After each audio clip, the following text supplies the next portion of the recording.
813-7904 if you want to get all technical. Right now, it's the start of 2+ hours, 2 hours of NBA DFS conversation, taking y'all straight up the lock. If you're doing the math, yeah, it's 5:30 on the East Coast, 7:30 tip-off. Of course, there's a couple games going on today. It's just sort of a weird Black Friday schedule. There's a football game happening as well. The Dolphins, well, you can call it that. The Jets are playing something. Jets and Miami. 8-gamer, myself and Kirkwood. We're going to take you up to crunch time today. It's TJ Zwarych, who took down another showdown. Congratulations to him. Had another big night the other night. I'm sure he'll talk about it. Bobby Gomes and Squirrel. So I'm not sure who's hosting that. I guess it's TJ. We'll see. Stay tuned. But yeah, it's an intimate show. Myself and Kirkwood.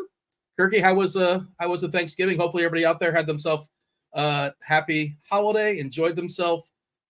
Yourself, any anecdotes that are worth mentioning here, Kirkwood, before we dive in on this 8-gamer?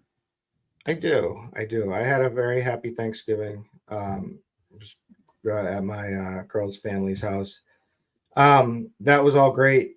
Gambling wise, everything went great. Like DFS wise, everything was great. The one thing I did want to talk about was that, from a sports betting thing, I recognized something last night. I was like, oh my God, I got to take advantage of this. I should have contacted you. I wasn't sure. This was so basically in college football, there was the lowest total game in history today. Iowa? They played Iowa against Nebraska. The total was 25 and the spread was 2.5.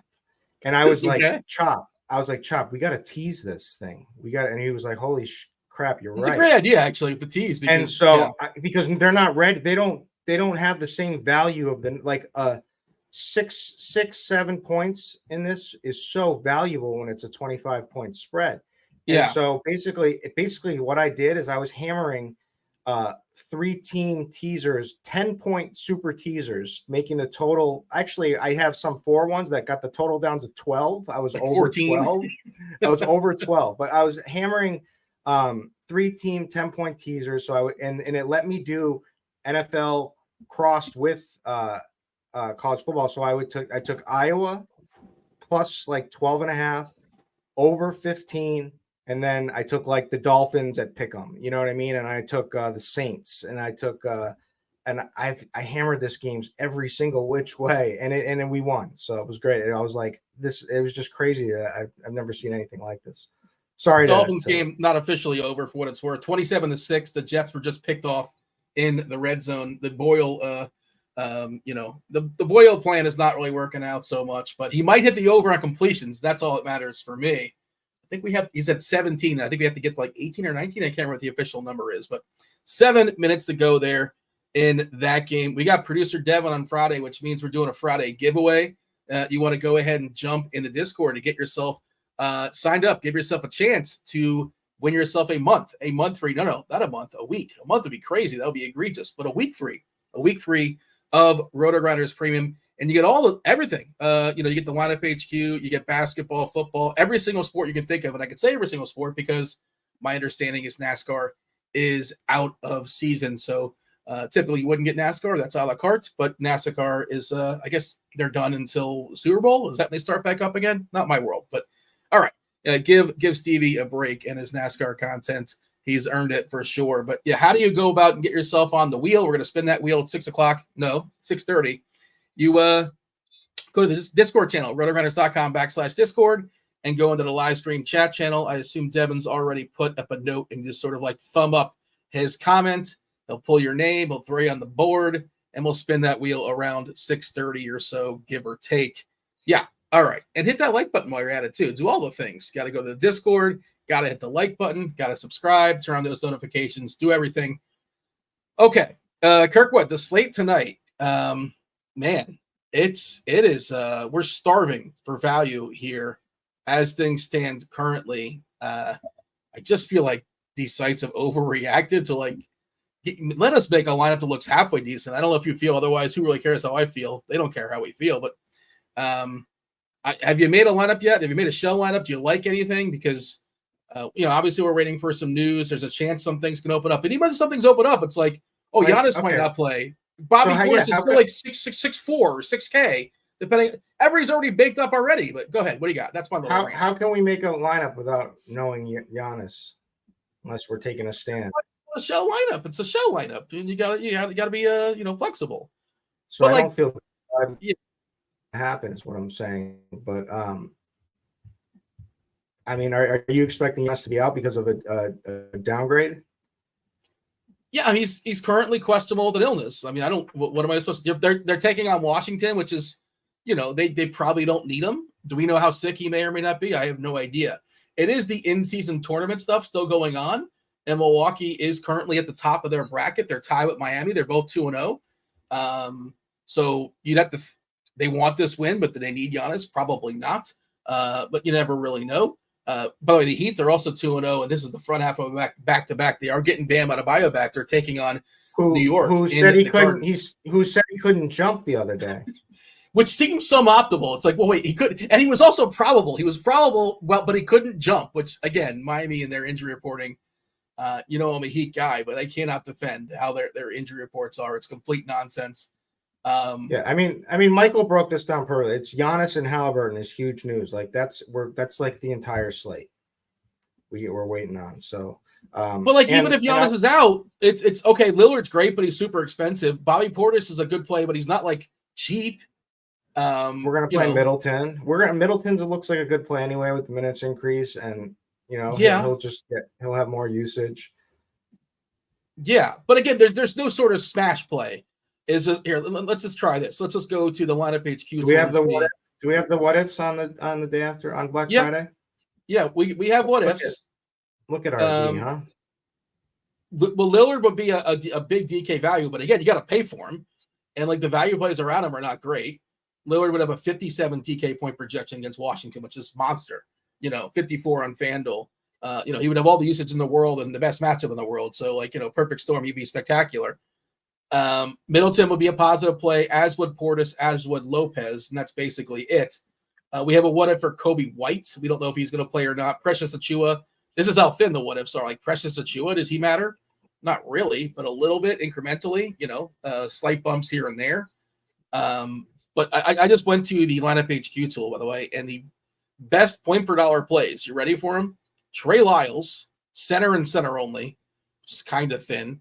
And we're giving him 22 minutes. It's very thin. Yeah. Yeah. Do you feel good about that? I think the floor is okay. The floor is like 7, 12, maybe. Yeah. It's his minutes ceiling because with him just coming back. Yeah.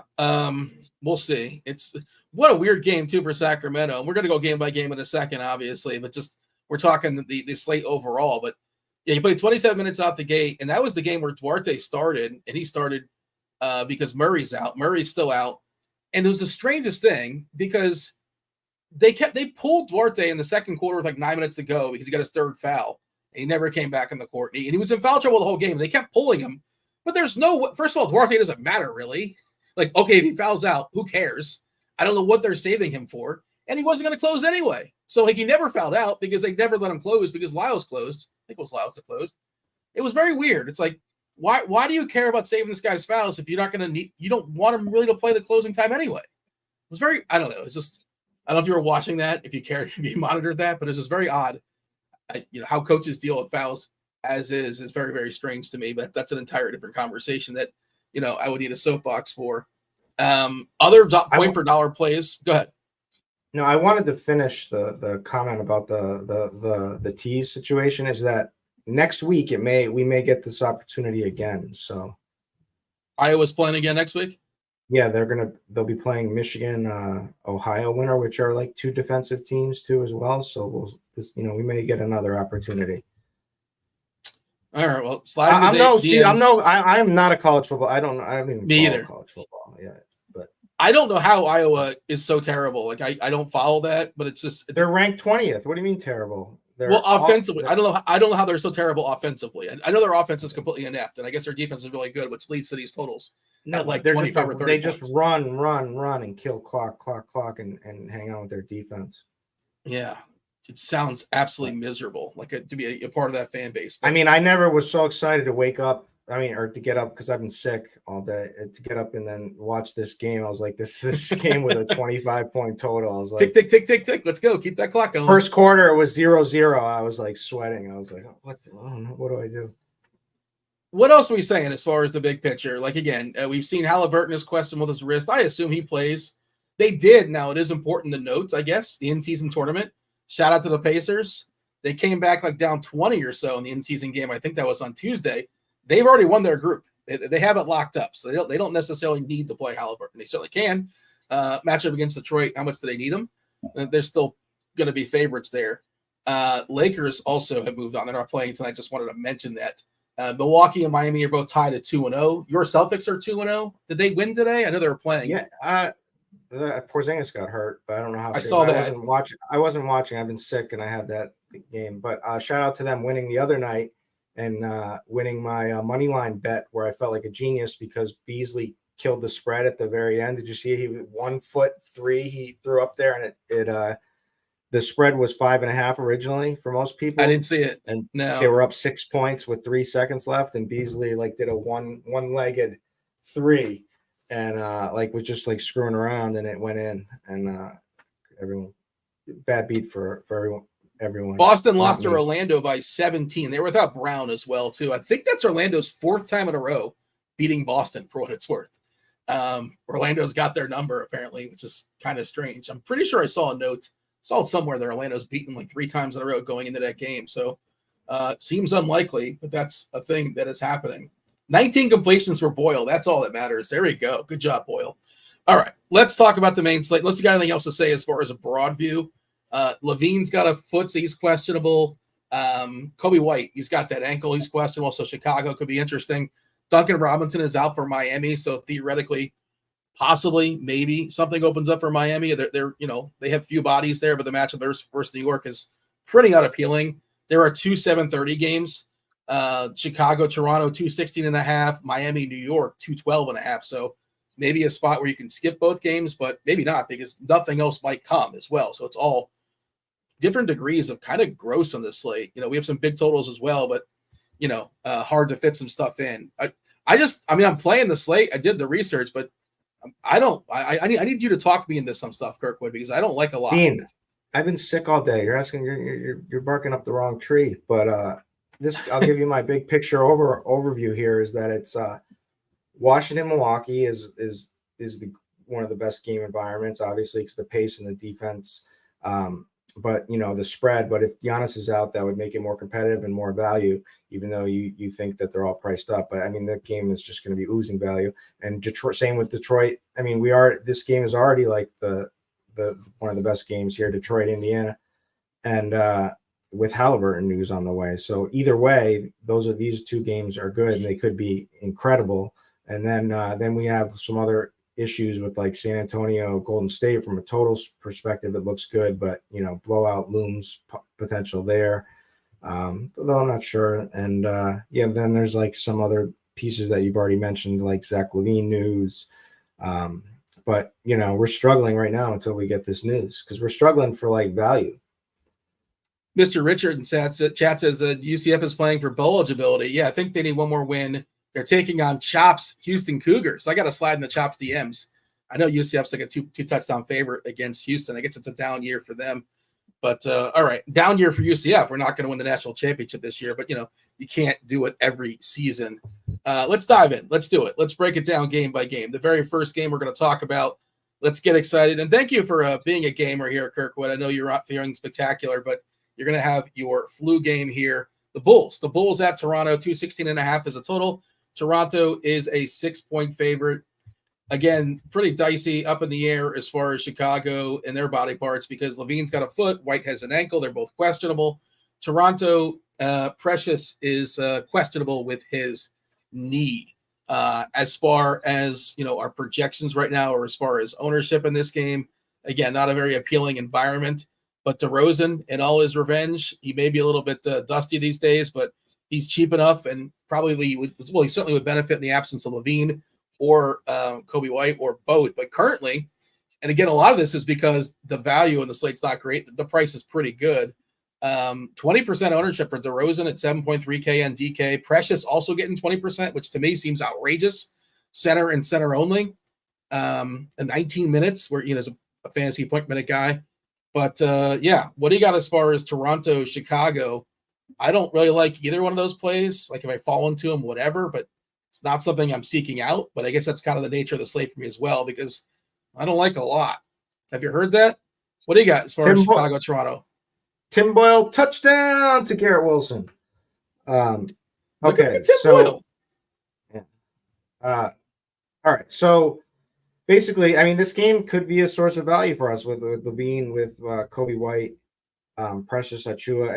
It's a gross game. It's a gross game from a pace standpoint. But there's some plays here. Pascal Siakam has been starting to play better, coming off of a big game. This isn't the best game environment for him, obviously, because he was playing the Pacers. Makes sense that it went off in that game. But I think, I think he's still in play. DeRozan with the revenge, like you said, he's had a decent couple of games. It's been a tough ride for the Bulls in general, but certainly with Kobe White out also, I mean, they're going to be missing shots, and he should be he should get all the usage in this game, him and Vooch, and then potentially Ayo Dosunmu becomes a value play for us. I kind of think, I don't know. I kind of like OG. I think he's going to start. I think he's got a small price tag somewhat. I think he's going to start, having some better games, but the game environment isn't the greatest, like we've been saying. Boucher might pick up a couple extra minutes if Achiuwa is out. Also, Jakob Poeltl might have a higher minute ceiling if Achiuwa is out. But yeah, I don't know. That's about all I got. Yeah, I prefer, as far as like the big spends on Toronto, I prefer Pascal over Barnes. Would you agree with that? If you're going to pick one of those two? Yeah, probably. But like, you're probably not getting either in your main lineup, I'm assuming. I'm guessing you're not. If you land on it was the last guy, you have the salary, like whatever, I guess. That's where I'm at. Yeah, like, but DeRozan, he's in. Siakam has a potential to be in there. Yeah, especially when this value comes out. So DeRozan is the one that I'm looking at most, obviously, but Siakam could make it. He's not out of the running at this point. We have an if-then for Kobe White, not for Levine. Levine was at shoot-around, so he seems to be the one that's more likely to play than amongst the two. It seems like it's more likely to be a Levine in. If one of the two's in, it's more likely to be Levine. White more likely to be out. That's where I think is kind of what we're looking at. If White happens to be out, our if-then is like DeRozan gets a bump to almost a 39-point projection on both DK and on Fanduel, and he would be one of your first cash game plays you're playing tonight, however uncomfortable that may feel. Like guys like Caruso are playable, but Alex Caruso, that guy's always visiting the locker with some sort of in-game injury. Not a big usage either. He's got to get there through like his feistiness and steals in the occasional three. But all right, let's move on to my Miami Heat taking on the New York Knicks. They're in the Garden. As far as the total in that game, not especially appealing. 212 and a half. Miami is a 5-point dog here. When it comes to Miami and their injuries, Bam Adebayo is expected back tonight. They are without Duncan Robinson. Duncan Robinson's going to be out. And, Drew Smith is out for the season for what it's worth. Hero's obviously still out as well. New York is fully healthy. We just got an update. Evan Fournier available to play. Will he play? Probably not. But he's available just in case they want to dust him off. Yeah. Miami is back. We got Bam back. So what, the Bryant situation is not happening. Kevin Love also back too from his, he had a personal issue. As far as this game and ownership, like who's getting ownership in this game, guess what? It's basically nobody. With the exception of Josh Richardson getting 17%. Get out of town. Jaime Jaquez is kind of interesting. I wish he wasn't 5'3". I think he's got a decent chance to start and a pretty good chance to close. I just wish he wasn't that price at 5'3", but I'm okay with it. Lowry, we saw he made an incredible amount of threes last game. Is that repeatable? No. Highly unlikely. In a one-game sample, I guess, maybe.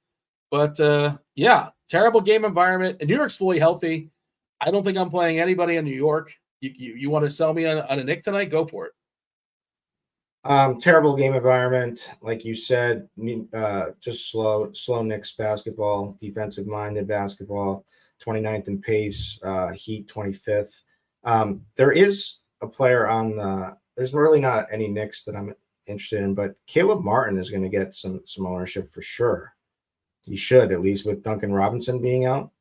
His minutes have been going up. We'll give him that. And he was like, if you remember last year, he was an integral part of their team in the playoffs. He was one of their best players in the playoffs, playing like 40 minutes, if I remember correctly. Yeah. So I want to pull up what his minutes have been. He got up to 26 2 days ago. Yeah. And so he's gone 12, 15, 21, 26. Yeah. So he's working his way back, and then you get the Duncan Robinson being out in addition, and I think he could be good. And you think Bam's going to play, but do you think Bam is like? Do you think it's all smoke and mirrors, or do you think? I mean, if he says he couldn't even jump the other day, do you think there's a chance that he's going to take some of? He's going to be out there just kind of running sprints, or do you think he's going to be still the same integral part? If we dock him at all, then it's got to go somewhere, and you probably got to spread it out to everybody. Why would they play him if he wasn't like good to go? Maybe he over-exaggerated the whole jumping thing, because I don't know how you go from like I couldn't jump a couple days ago to like now he's just good to go. But whatever. It's weird. And Miami does goofy things, their injury stuff, but I'm assuming he plays, and I'm assuming he gets like, basically his standard minutes. We're projecting 34. I was going to say maybe 32 to 34, but I'm also not playing him at 9K against New York, who I believe is number one as far as limiting points in the paint. If they're not number one, they're like 2 or 3 last I checked, and that's where Bam lives. Of course, he can get there in other ways of boards and stocks, but yeah, I'm just not playing him. And I think you're thinking about like let's play somebody else if Bam's gonna be limited. And Jimmy, I'm not touching Bam. Yeah, I'm trying to figure out who else it might be, and I do like the Martin call and Kyle Lowry. Yeah. 29 minutes in the last game, 26% usage, shot 15 shot attempts, shot 10 threes. Yeah. New York has been kind of a 3-point funnel, I think, somewhat, with the way that they play. Like, yeah, it's going to have to be like the jump shooters from outside. So if Kyle keeps his foot on the gas again, maybe he at 5K, I could see worse plays than that.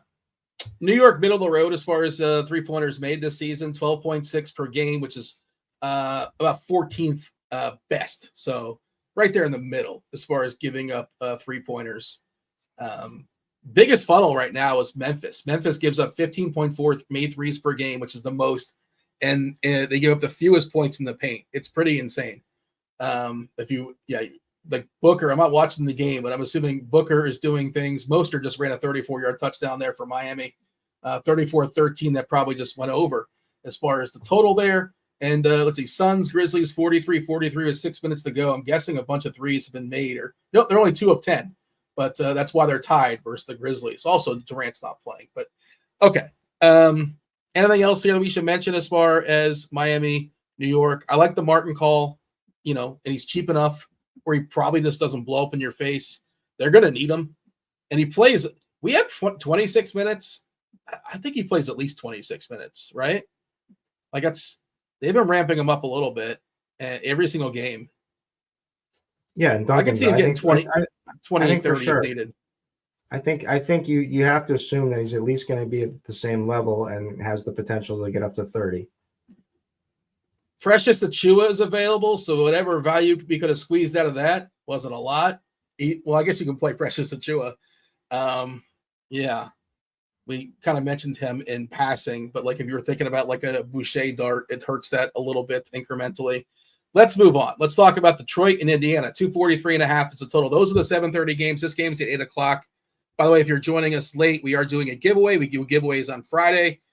Jump in the Discord, RotoGrinders.com/Discord. Jump in the live stream chat channel and thumb up the posted comment from producer Devin, and you'll be eligible. We're going to spin the wheel later. We'll give out a week free of RG Premium, not just basketball, but all the sports. You get the optimizer, lineup HQ, the expert survey, the expert selections, all that. It's too much time to name it all, but jump in there. It doesn't cost you anything. Also hit that like button and subscribe and do all those things to help us keep the lights on here. Good environment, right? Kirkwood, 243.5 is the total. Indiana, Detroit.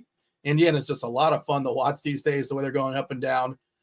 Detroit is a 7-point dog here. We don't know about Halliburton. That seems like a big deal. He is currently questionable. There would be a domino effect. I'm not sure if we have an if-then for that. I do want to check that out. Nembhard and Naismith also questionable. Detroit is getting Jalen Duren back. He's at least not on the injury report, so I assume he's good to go. Otherwise, they are fully healthy, so it appears they are fully healthy to take on Indiana. Did mention before, Indiana did lock up they're moving on in the in-season tournament, which is going down tonight. They have already locked up their spot with their win on Tuesday. This gets me thinking. Dean. Yep. Did you ever, as a child growing up, did you ever partake in a spin the bottle game? Well, as a child, no. Like how old? All right. As a teenager, like whatever that may be. I mean, I'm aware of the concept. Sure. Yeah, I know what you're talking about. I don't know where you're going with this, but continue. I was just curious. It just brings back little memory, fond childhood memories, first kiss, things like that. 7 seconds in heaven, all that stuff. What do you say? Yeah, I remember getting sent to a closet and with this girl that I really liked, and then I was like talking because I was so nervous, and then she just started kissing me, and I was like, what is going on? And it was like, yeah, great memories. Wasn't that 7 seconds? Isn't that what that was called? I thought that's what that game was called, but I don't recall. It's all blocked out. All right. But what jarred your memory? Sorry to divert. Sorry. No, you said this got me thinking. Like I don't know what spawned that. The spin the wheel, spin the bottle, the spin the wheel. Oh, okay. Coming up. People were asking about the spin. We were going to be spinning the wheel. People were asking about that. Okay. Yeah. Let's talk about Detroit and Indiana. It's a great game environment. We don't know about Halliburton. If he plays, he's spectacular. He costs a lot of money. There's not a lot of value to make him work, but certainly he's great. He's only projected to be like an 8% owned player because of salary concerns. Buddy Hield, who's jumped in the starting lineup, is projected to be 52% owned, which seems like a lot for a guy that very much relies on making threes. Now he's been doing it. He's been getting there. He's also even cheaper on Fanduel. So I assume he's going to be even more owned over there. Let me check Fanduel. That seems like a bit of a possible outlier. Let's see. 64% ownership on Fanduel. Good Lord, at 5K. You don't even get the 3-point bonus, but like you kind of have to play him. Nah, when your cash game, you got to play him. He's a trap. He's a trap tonight. Unless Halliburton's out. So first of all, the thing with the Pistons is like they're so easy to get buckets on that they're third in opponent made threes per game. They defend the 3-point line pretty well. I don't think it's going to come down to Buddy chucking in this one. I think in that high-paced game that we saw with the Hawks, he got off to a good start and stuff, with the start because there's a much different matchup for him. I think tonight is he's cheap enough that he's starting and he looks pretty decent, but I could see him having a poor Buddy game and maybe finding himself headed to the bench. But and they have plenty of guys in Indiana. Like there's always replacements. It seems like they always have like different dudes available if they want to rotate them in, and their rotations are a little more unpredictable than others. They're more fluid, I guess we can say, right? By the way, if Halliburton doesn't go, how much? TJ McConnell's 4.9. I guess he would still be popping, but like he's one of the guys. Do we have an if then on Halliburton? I don't think we do. I was looking at it. I'm pretty sure they did not make one. He tends to play through his questionable tags for what it's worth. Wow. I take back everything positive I said about them on RG on the day after Thanksgiving, on Black Friday, for having the What'd you say? Then there. Well, I said that. Look at us. Having the if then there. I was surprised. We didn't take it off in the if then, but we've got Precious Achua's if then, and we don't have Tyler. We don't have Halliburton. All right. Yeah. Well, you want to just do it off your brain? If we lose Halliburton, who do we got? Well, who jumps up for you? Great matchup. I mean, you're going to have people like Benedict Mathurin, Bruce Brown are in play for sure. I think is Naismith. He's questionable too. Yeah. Naismith questionable, Nembhard questionable. Let's say if they're both out, there's going to be you're probably going to have to play Buddy, even though I don't think it's a great spot for him. But Buddy would be elevated, yes. I think Bruce Brown for sure definitely gets a big boost. And I think, even though they didn't start Mathurin, I think they would have to. And then obviously McConnell as well, 4,200. It's a big wait and see on this one. I wish this game was crunch time probably will do a better job as far as Indiana, but it's really hard to just sort of figure out exactly what we're getting here. The update on Chicago is no update. Levine and Kobe White are game time decisions. Thanks for nothing, Chicago. I talk about Indiana as far as how vulnerable they are inside the paint. We saw Pascal destroy this team the other day, put up 35 or so. He's obviously a guy that can shoot the outside, but he can work the inside as well. And it's incredible, the discrepancy, too, as far as how many points they yield in the paint. I'm trying to pull us up here on the fly. Scoring defense, that's what I'm looking for. So Indiana gives up 63.6 points per game in the paint. How bad is that? I don't know. How bad is that? What does that mean? The second worst team gives up 56.7. It's 7-point discrepancy. That's insane. It's because they're running, though. They're running. Whatever it is, that's what it is. And Jalen Duren scores over 90% of his points in the paint. My only issue is, does he get any sort of minutes hit? Because if he was full go.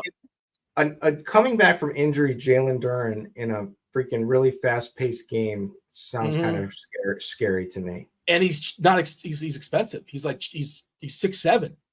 But in theory, I think he's an incredible tournament play.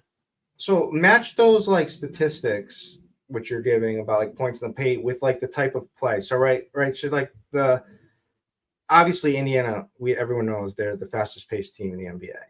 Detroit is up there. They're top 11, so they're 11th. Detroit gives up a ton of. They play so sloppy. They give up a ton of steals. So that makes me think of guys like Bruce Brown, who I already said I liked, but Bruce Brown revenge. If Hallie's out, even if Hallie's in, I like Bruce Brown. I would take Bruce Brown over Buddy. But if Hallie's out, it's just to the moon, plus the revenge spot like chat mentioned, so you gotta like that. But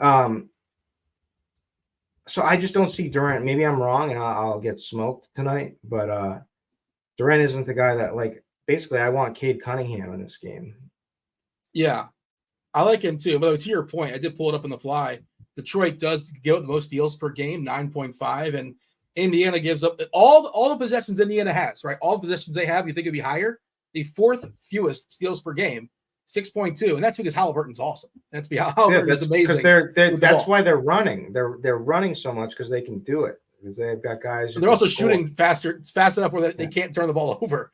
In the chat, Michael's telling us Durham was seen in a reserve jersey. Yeah, that's sort of my concern. I would love him if he can play 32 minutes or 31 minutes tonight. I don't know if he can. We're currently projecting 28. We're kind of baking in, Oscar Thompson could. He could. I love Oscar. Yeah. This is a game where he can fly up. He can do a lot of defensive stuff and only score 10 points. But still, coming off 3 tough. He was smashing, right? Coming off 3 tough games, and now it's going to lower his ownership. And those were against Cleveland, Toronto, and Denver. That's to be expected. And now he gets this matchup with the Pacers. This is when you jump on. He's also expensive. We haven't really seen a discount in his price. But I think he's very interesting for tournaments, for game stacks. If your run backs for Detroit are Cunningham, I think a very clear one. Osar is not going to be owned. He's 1%. Jaden Ivey at 4.9 seems pretty interesting, and the Duren one up I'm trying to make it happen, but I'm just concerned he's not going to get to play enough. Beef stew, I suppose, is fine. He can shoot threes as well, but he's not as much on the inside these days. But yeah, your favorite running backs for Detroit sounds like Cunningham, and that's going to be the field as well. But I think that's the right call.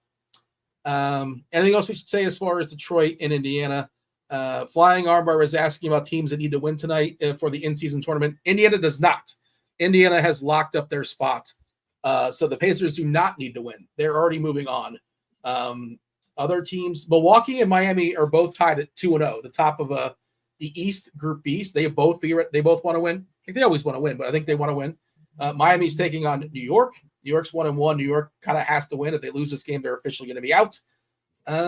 Anything else that I don't think so. I think there's Ivy's a good. I just want to reiterate that Ivy's a good play with Killian out, and he's also like playing for his job back. You know what I mean? You got to like guys like that. Like when he had. Well, Killian's in. Just to be clear, Killian's in. I thought he was out tonight. No. Detroit's full healthy, unless I'm missing something. We're projecting Ivy for 28 minutes and Hayes for 18 for what it's worth. Okay.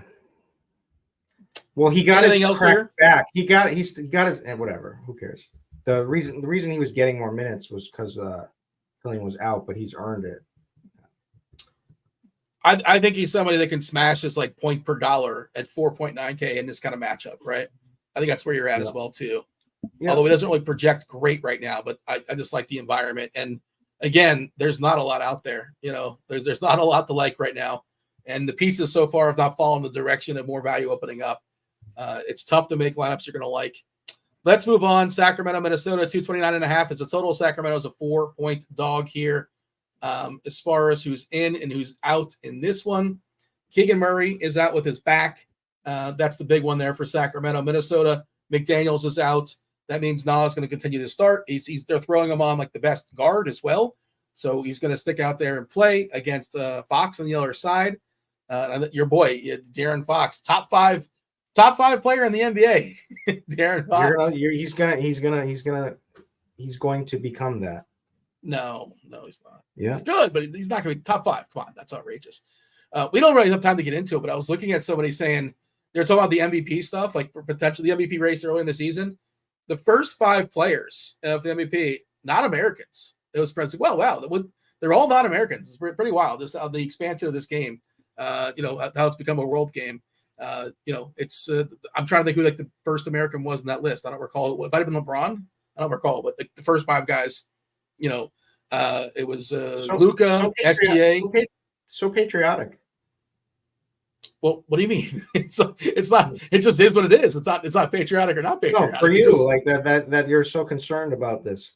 No, I'm not concerned. I just thought it was interesting. It's like, I think it's cool, the expansion of the game internationally, and it's made the game so much better. Guys like Jokic and Şengün or whatever, just players from all around the world jumping into the league. This is basically for the people that are saying, the game was so much better in 1985 or whatever, 1995. No, it wasn't. And the talent is so much better than it used to be. It was better. It was better because they didn't call these stupid fouls and they weren't coddled. And it was like you had teams with edges and stuff. No, I agree to a lot of that. I think there was like 4 good teams. Everybody else stunk. The athletic ability is obviously way greater now at this point. But like the game is. It's not it's not quite as exciting when it was when you could actually like. Oh my God! Just watch a game from like 1990 and get back to me. I've watched many, and I'll watch Michael. Nobody was as good as Michael Jordan. I don't care. This whole LeBron MJ. Nostalgia is undefeated.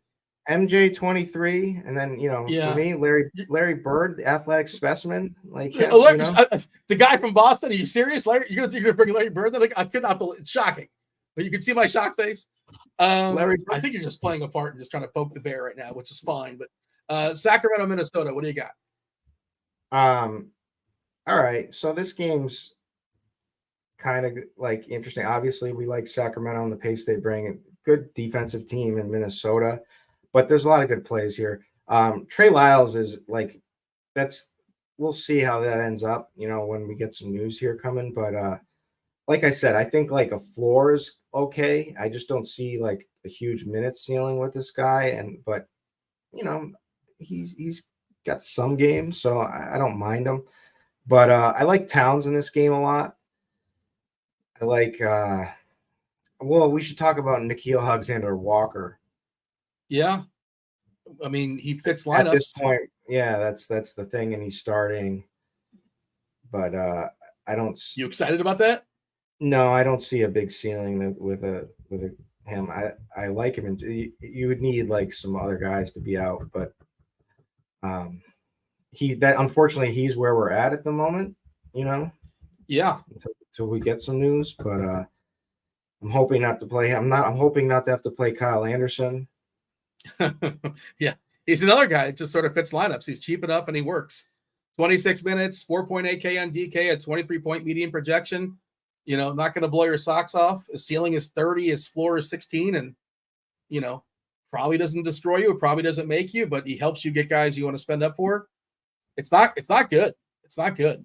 But and then Lyles, you mentioned, if this ownership is accurate, and it's tough to say, and obviously things change. We currently have Lyles at 50% ownership on DK, and he's center and center only. And his projection is not like great. 22 minutes, about 19, 20 fantasy points. You're going to need his size, I suppose, whatever size he offers versus Minnesota. Minnesota, even these days, they're running out 3 bigs with Cat and Gobert and Nas sometimes. Some big dudes on that Minnesota side. We're currently not projecting him to start, but maybe he does. He certainly wouldn't. It wouldn't shock me if he started over Duarte, just considering the size of Minnesota. But or at least if and when they run that Nas, Gobert, Cat lineup, he might be out on the floor. But it's all fragile. It's all different degrees of fragility. Yeah, like 50% ownership on Lyles. Do you agree with that? Do you think it's a good chalk piece? Because it feels kind of gross. Well, he played more minutes in the last game, and this game is a better fit for him than Duarte, you would think. So I think that's the kind of the reason why. And so I mean, to be honest with you, I don't like either of them, but this is what we're forced to play, right? Yeah, you're not going to like your lineup, though. Yeah, I don't think you are. He's 3,300. I think he'll be fine. I think it's a better game fit for him. It's just, it's a tough matchup, right? He's not certainly that exciting. He's someone, he can hit the 3, he can rebound, and Keegan's out. So I don't know. What about a pivot? Go ahead. What about a Nas Reed or someone in this game? Yeah, he's fine. Yeah, he's certainly fine. I'm not going to say you can't play him. He doesn't feel amazing, but he's instant offense and he comes off the bench. What about the grossest play? Which is? Michael Conley. So he's one of those. He's the classic. He'll give you 25 minutes and 24 fantasy points. No more, no less, right? Yeah. And he'll hit optimals sometimes when there's no value. His price basically doesn't change. I don't want to play Connolly, but he's okay, right? He's just sort of okay. And nobody's ever. When was the last time you wanted to play Connolly? He was probably in he's on Utah, or what other team was he on? There's another team I'm missing. Chat's going off too. Shaq was electric.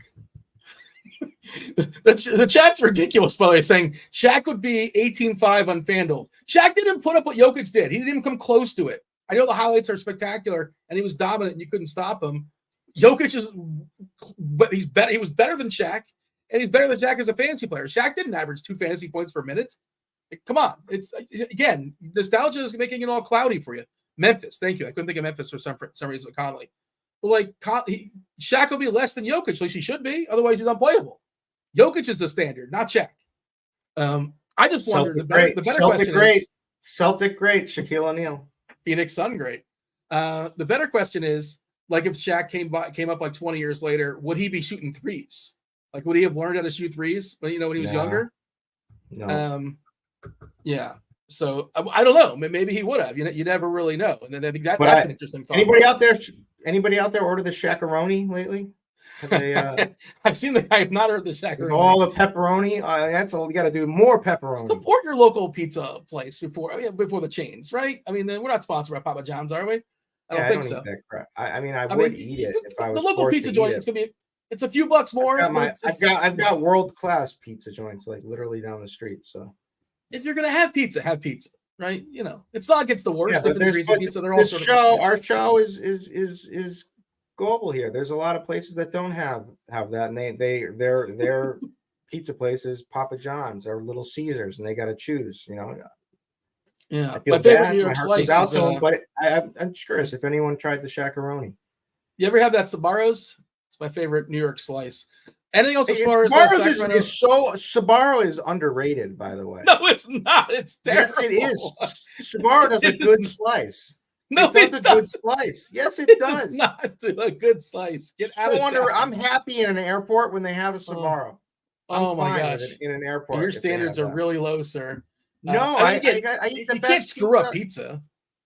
I eat the best. Yes, you can totally screw This up is worse than your take that basketball was better in the 90s. Sbarro is a decent slice. You just went good. You went from good to decent in 30 seconds. So we can see the conversation. Slice. It is. It's a good slice.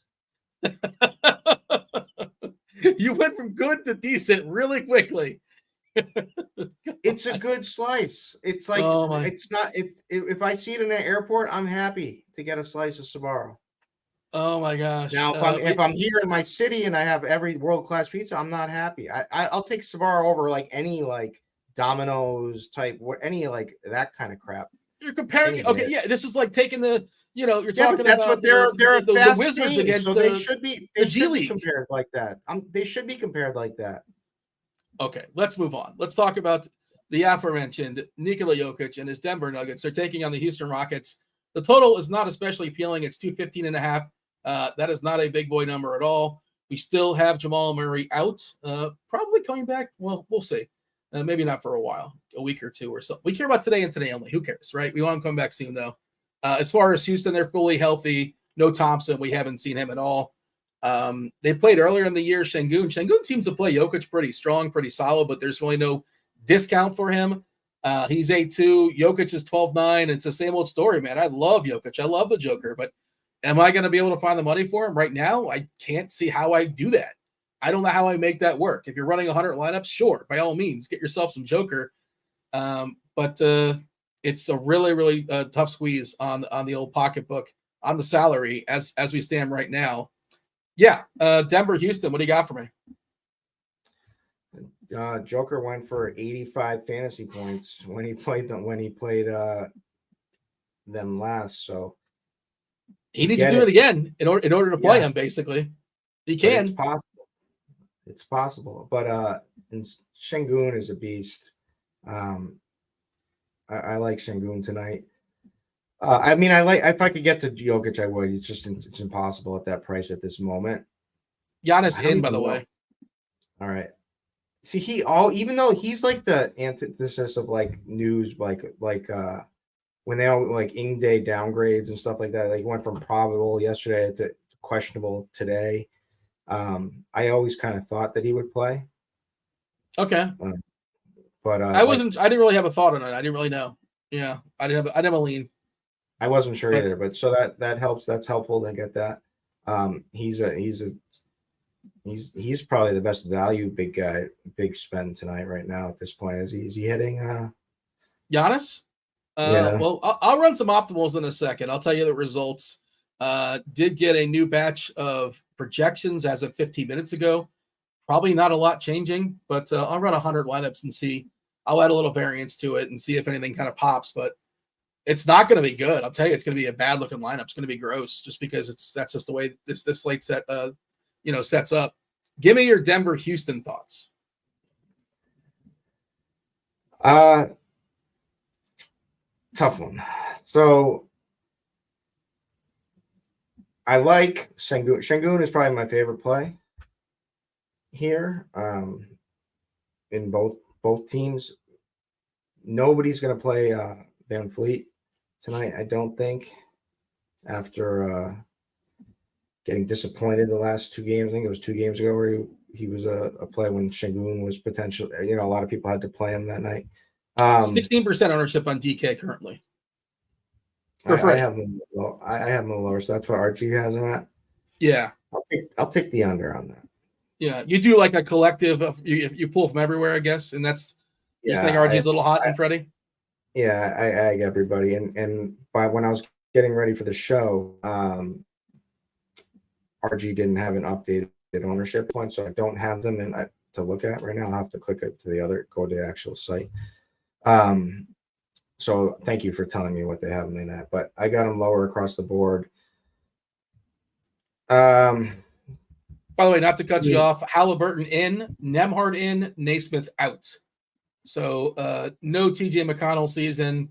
Halliburton, I think, is going to be the top stud. I think it would have been Lillard if Giannis is out.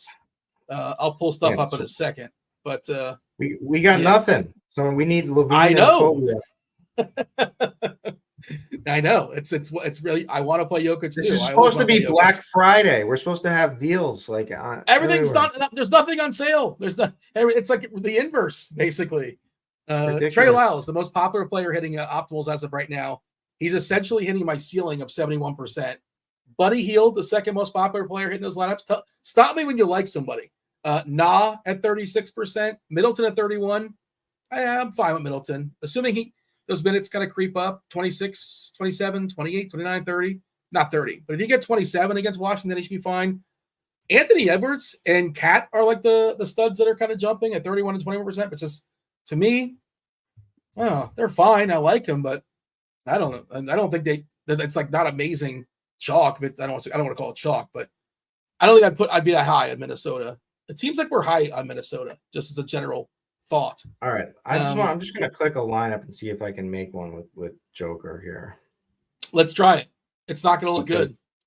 Because what does look good is the ownership. Sure. Yeah. I know. And imagine single entry. It's going to be like 2%. Nobody's playing a single entry. So what I'm getting is like Jaden Ivey, Buddy, Caleb Martin. Anthony Edwards, you like Middleton, Joker, and Trey Lyles. And I left out. I should have left out. I left out one, but I was supposed to leave out two. I think. That's fine. I think we're going to be okay. I did it quick. No one's keeping score at home. waiting for with their pen. I'm running one as well too. I'm curious. I want to see what it looks like as well. Oh my God, Dario Sarit's at the lineup. Good Lord. I got another version. You can make it work. So you should play some Joker tonight. Saying he's a phenomenal single entry play. Well, don't you have to play some? I don't want to say you have to, but theoretically, ideally, would you want somebody on Houston? Not that there's like a great value on Houston. I like Şengün. He's priced where he should be. I like Green a little bit too, but he's just got a price where he should be. And I don't think I'm playing anybody else. So that's I think it would be probably. I mean, if it's tough to play him with Şengün. You can do it though. That would be the preferable, and Jalen Green would be the next, and then Jabari would be my next favorite. But not crazy about any of these guys, really, to be honest.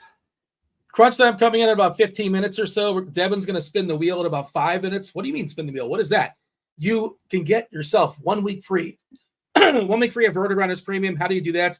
You go to the Discord channel, rotogrinders.com/Discord, the live stream chat channel. Probably going to get cut off very, very soon. Devin is collecting those names. Just thumb up the posted comment there by Devin. It's very, very simple directions to follow.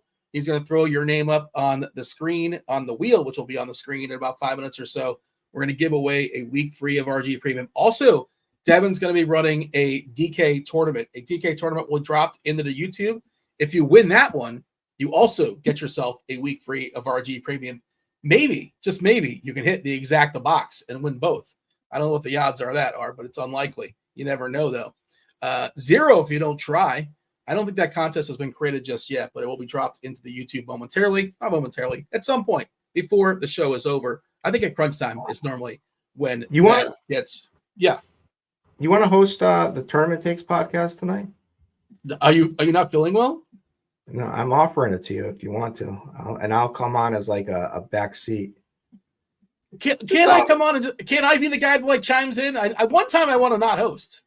No, or you want to? Okay. We'll figure it out. Yeah, maybe. Yeah, sure. I mean, I'm not. I'll be around. TJ said I can. TJ said I can't. I can't allow. I'm too jealous of TJ right now at the moment. He's winning too much money. I gotta put him in the background for a minute.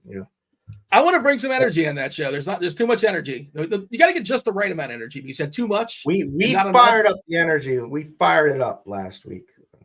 Yeah, some would say you might have overdone it. I'm not saying it, but some would say. But yeah, anything else as far as Denver and Houston that we want to say? We want to play Joker, but it's really, really hard to do it. There's no value opening up for us. Anything else new coming in? No. I'm just looking at Twitter to see. Final thoughts as far as Denver, Houston before we talk about, I guess Crunchtown's coming in about 10, 15 minutes or so. We got Milwaukee. We got 3 games left, and we have. It's late. I was thinking we were ready to go. I was getting excited. Oh no! I hope you don't have to pay. So I can derail this for a second. So the people want to know first: did TJ ship the Miami Jets showdown? No, he would have told us. He's hanging out in the chat, so I'm going to say no. All right. He probably didn't. But maybe he did. That's why. And then the other one is people want to know what you ate for Thanksgiving. Oh, it's so mid, man. It really is. It's typically we get like the honey baked ham. We didn't do that this year. We just laid on it, which that's the go-to. That's the chalk. So your family is in Florida? It's not. It's whatever's left. Yeah, whatever's. It's not a lot of us. So we're kind of split up. But it wasn't a big spread. The Shavelsons. Yeah, close enough. Yeah. Trending down. They're trending down. Is that what you're saying? Yeah, there's not a lot of us left, but yeah, it was unspectacular, uneventful. Yeah, I don't like mashed potatoes. You don't like mashed potatoes? That's the best. No. Mashed potatoes are the best part of it. I know people are a big fan of that. I don't like turkey so much. Like it's okay.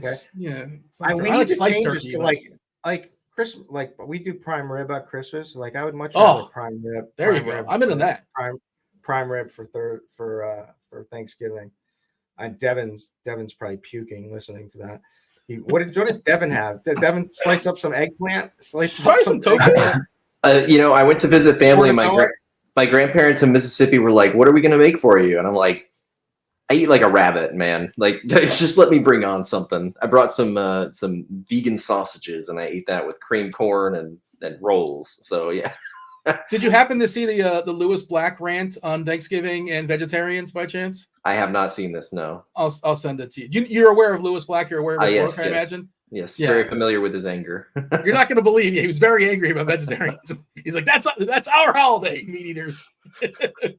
Yeah. So feel free to check that out in your own time. Devin, are we spinning the wheel? I was the names? Just hopping in there to make sure we grab the last ones. It looks like we got a couple of stragglers, as we are wont to do. Let's see. Is there any edge? Is there a game theory to that, to joining late, or it just makes your job a little bit more difficult? Just makes my job a little more difficult. No, there was some strategy when we were doing the numbers game, and I think that's why we had to move away from it. There was too much gaming the system going on. Yeah, well, I respect it though, and that's what we talk about in these parts. So that's what we're doing. Out on it. Yeah, we are nothing if not strategy bros.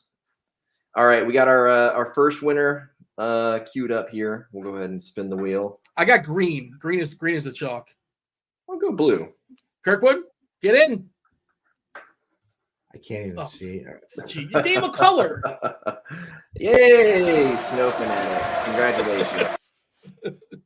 You're on your phone. Unplug for 30 seconds. So I want to back up TJ. Ham sounds terrible, Dean, by the way, too. Who's anti-ham? Unless you're like a vegetarian. That's supposed to be for Easter, really. It tastes different on a different day? Either it's good or it's not. Well, it's not. It's typically not. I mean, it tastes okay. Shamrock shake in February? What? One of Florida Gator had a lamb. Went Greek. Yeah. Greek side. Well, Lamb did play on Thursday, which I thought there was supposed to fade Lamb on Thanksgiving, but he did get in the box eventually. Who's our first winner there, Devin? I saw you hit a winner. First winner was Snow Fanatic. So I'll reach out in Discord. We'll go ahead and run this back, get another one going. Yeah, it's funny. You're talking about being a vegetarian at Thanksgiving. My brother was making a ham, a turkey. There's meat everywhere in that kitchen. Oh, Zach LaVine in. Oh, Of course. Why wouldn't he be? This is the worst Black Friday. Koulibaly's out. So there's a tick of value for Washington. Woo! Get excited all right. about Congrats, Koulibaly Jay being out. Grace. I'll get back into the Discord, reply to all of the winners, and let you guys finish out the slate here. Devin, what time's Crunch Time coming on, and when are you dropping that contest into the YouTubes? Crunch Time will be on in the next 10 minutes, so I'll get that Discord or the DraftKings contest ready to go, and we'll drop it in there before they hop in. Alrighty. Yeah, White and LaVine are both in for Chicago, so we thought LaVine was going to play. I thought there was a chance that White was going to go, but Koulibaly is out for Washington, which, okay. 245 is the total in that game. 128 is the team total for Milwaukee, a big boy total. They're 12-point favorites here. They do need to win for the in-season tournament stuff, but that's probably just going to happen. It'll take care of itself. No extra effort or motivation necessary. But, yeah, and Milwaukee is going to have Giannis, and we thought there was a chance there would be some value here, and there's not. Everybody's healthy for Milwaukee with the exception of Jay Crowder. Everybody's healthy for Washington with the exception of DeLon Wright and Bilal Koulibaly. Koulibaly being out incrementally would bump up like a Kispert or a Shamet or maybe an Avdia, but really not a lot. That makes him like jump off the page. You know, they have a bunch of dudes too. But yeah, we love Giannis versus Washington. He should absolutely thrash them, right? Lillard too. Portis I thought was interesting if Giannis goes out. I guess he still is kind of depending on how much they let him mop up, if this game mops up. But Kirkwood, Washington, Milwaukee, go. Oh man, I was too busy listening about Derek in chat with his he has an RG shirt with deodorant stains. Wait, has Tim yet to get his Tim's been he said like it's like feel like it's been like a year or so for Tim to get his RG merch. Has he still not got RG merch? Oh, you got to get to an RG party and you got to just follow Britt. You can Britt grab cleans, it. Yeah, you can grab whatever you Britt want. cleans Britt the is house the out. worst. So you gotta be there when he's doing it, or there won't be anything left. Tim says this is year 4 of him not getting.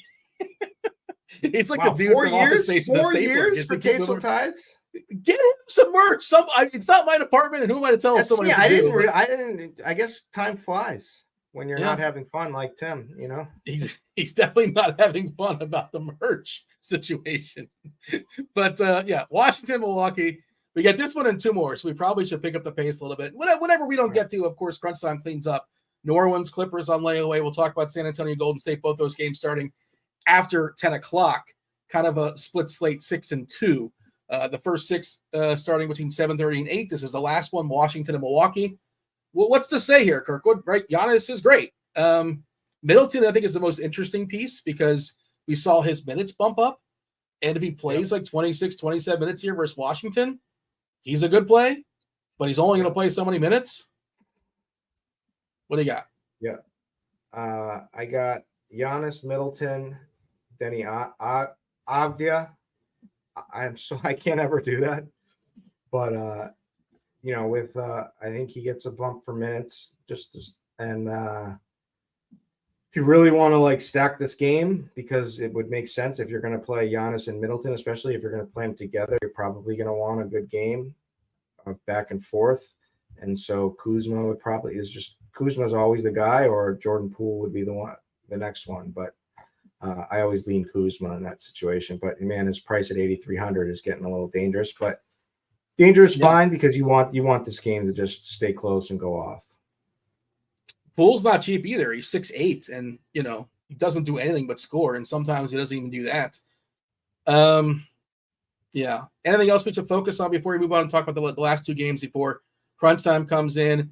Crunch Time is TJ and Bobby and Squirrel Patrol. We do want to mention, by the way, the beta version of our new NFL lineup building tool, SimLabs. It's here, and it was just DraftKings. Now Fanduel, it's Fanduel compatible too. So it's not just DraftKings, Fanduel as well for the Thanksgiving and Sunday slates. Well, Thanksgiving slates, that's too late. But for Sunday, you're good to go. SimLabs, you could use it to generate DFS lineups with the power of simulation. It's not ironically named.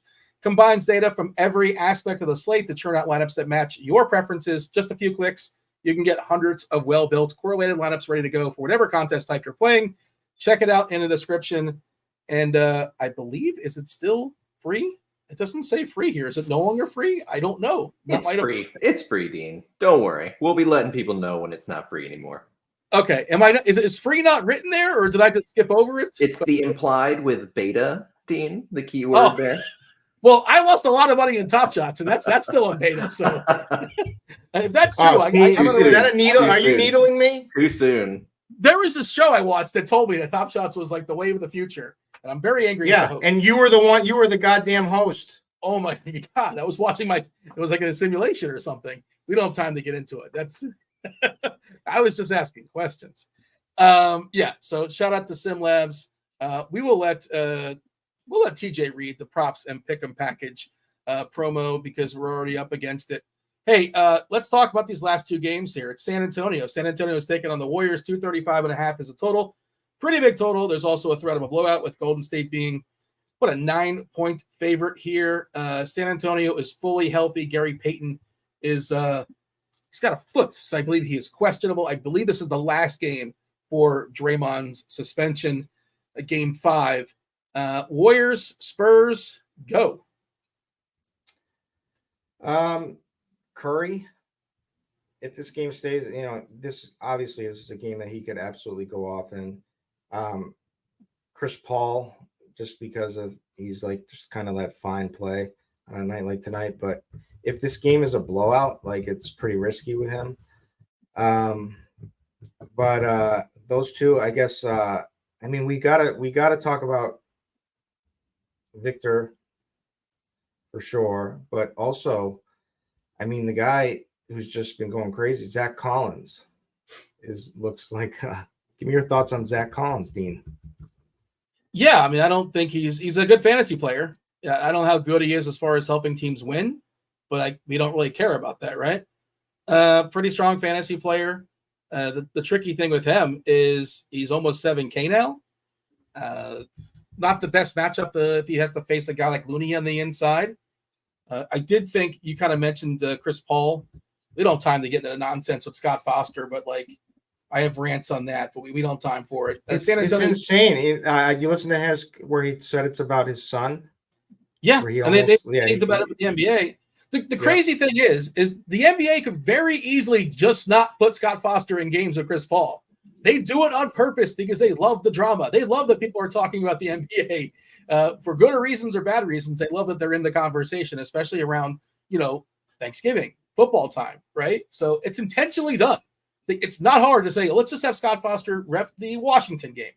Anyways, so San Antonio gives up the third most assists per game. So I like Paul a little bit more too. And I think they give up a ton of threes. I was looking at that as well. And you mentioned Steph Curry. It's just I don't know how to get to Steph Curry, but he gives up a lot of three-pointers. They give up a lot of three-pointers. I'm pulling it up here on the fly. Let's see. Yeah, so they give up the third most threes. So they give up the third most threes in the league and the third most assists. So Paul looks good and Curry looks good, but I don't know. I don't have 9.7. I don't expect to have 9.7 for Curry. He's got a better price on FanDuel. No 3-point bonus over there. But I think he's more playable at 8.9 on FanDuel, and he's 9.7 on DK. Sure, tournaments, of course. But again, I don't have the salary. You talk to me about this is a tournament play. Steph Curry, obviously, this is just about matchup, or this could be one of his, where he goes nuclear spots. And if that's the case, you probably want Wembanyama with him or Keldon Johnson with him, I would think. So that's the way I would play it. If I wanted to, I think for single entry stuff, that's completely viable for tonight. Other than that, it's just the guys that I'm getting that looks like that are going to be more popular is like Chris Paul or Klay Thompson. Klay, I've heard people saying he's washed, this stuff. Yeah, I think he's going to be fine. I think he's going to round into form. It's just shooting with him, So at 6K, you could take it, he could potentially go off in this matchup too as well. He's another guy, by the way, even though it's at the 3-point bonus, you don't get it on FanDuel, but his FanDuel price is much better, and he's going to be more heavily owned over there. Currently, with 30% on FanDuel because he's 5'4". Just, to make stuff work, Clay is a nice value over there. You mentioned Collins. You think you're getting to him? Like he's a good fantasy point per minute player, but he's not cheap and he's center only. He's looking like at his ownership, he's looking like a really good play strictly because of ownership and the way that I have him ranked. I would say it's probably just run back stuff, right? If I'm playing him, I'm probably playing someone in Golden State. I think if I'm playing Wembanyama, almost definitely I want to play somebody in Golden State because you need full minutes out of him. Otherwise, I got nothing else, and we probably should move on. Crunch time crew's knocking on the door. I do want to get your thoughts as far as the last game on this slate. 10:30, it's New Orleans at the Clippers. 227 is the total. We're talking about 5-point favorite here. The Pels are 5-point dogs. Still no Murphy, no Ryan, no CJ McCollum, and Powell is actually questionable for the Clippers. Plumlee is out with his knee. What do you see? What do you like as far as the Pels versus the Clippers? If anything kind of jumping off the page for you? Well, just that it's a tough matchup for Brandon Ingram. So, with man, so then I would think about Zion. But it's pretty tough matchup for most of these guys. So this isn't, and then there's just too many players on the Clippers now to feel strongly about any of them. So I have kind of written this game off. Yeah, I like Harden a little bit. I wish he was a little bit cheaper the way he was like not too long ago, but I wish a lot of these players were a little bit cheaper. It's just kind of what we're dealing with. Ownership-wise, the biggest ownership play is Zion at 12% on DK. I was looking at the defense versus archetype stuff earlier. Basically, we give each player one of like 9 labels, and we're calling Zion a versatile big. And how do the Clippers do against versatile bigs? They are the most vulnerable matchup in all of basketball. Number one, as far as yielding fantasy points. By the way, Jalen Duren, number one matchup there versus Indiana. If you're calling Jalen Duren a post big, that's most certainly what he is. His issue, of course, is potentially minutes. Jaden Ivey, also another, just talking about some of the number ones in the DVA. He's number one as well. The matchup combo guard versus Indiana. All right. Anything going on in chat before we get crunch time coming in? I like Zion fine. He's also one of those guys, just like it's really hard for him to have like ceiling games because he doesn't really hit threes. He doesn't really get stocks. He's not a great rebounder. He's kind of got to score like 40 points, 35 points. He can, but it seems like extreme outlier stuff. Dean, real quick before we bring Crunch Time in, I just wanted to give a quick shout out to our Crunch Time winner last week, Takeover Target. If you are, if this is your FanDuel username, reach out to one of us and we'll get you your free week of combo RG Premium. Wow, Takeover Target won by like 23 points or so. Hopefully you threw that lineup in other contests as well, not just the RG contest. And Devin did drop the new one this week, I believe, is DraftKings. So go ahead and join that one. I think it's $5, and you take that down, you get yourself a week free of RG Premium. We got Squirrel, we got TJ. I see boxes moving around. Did somebody just disappear? Somebody might have just disappeared. That was me. Yeah. Oh, it was Devin. Who are we missing? Bobby Gomes? Still missing Bobby.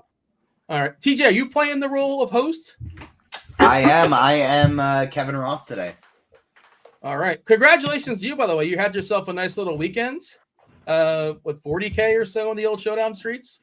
Yeah, keeping a hot streak going. So I had about 40K one day, and then about 10K on main slates, and then about 15K last night with about 30 more K worth of tickets. I pulled a squirrel and I just entered all the contests that were overlaying, and then happened to win them. And so I have 5 of the $4,444 NFL tickets. So gonna have some fun contest entering coming up here in the future. I think I got 10 in the 555 now. Squirrel, how was Miami? Any interesting anecdotes? Yeah, of course, but I'll try to keep it fast. No, Miami was great. Like King of the Beach is always a good time. I said it on the show with JM earlier today, but the guy that won King of the Beach, the 75 entry live final, would have won the slant with that lineup. He beat my 150 lineups, all of them, like that I entered that week. So if I had 150 entries into the King of the Beach out of 75, I still would not have won. But I finished 31st, so it wasn't bad. I had like Cooper Kupp and Curtis Samuel. Kupp got hurt, Curtis Samuel got ejected. So it wasn't going to be my, wasn't going to be my weekend, but yeah, it was still a good time, and it still did pretty decently, like finishing 31st. So I know you threatened to play DeVito. Did that happen or no? Because he actually no, played a decent score.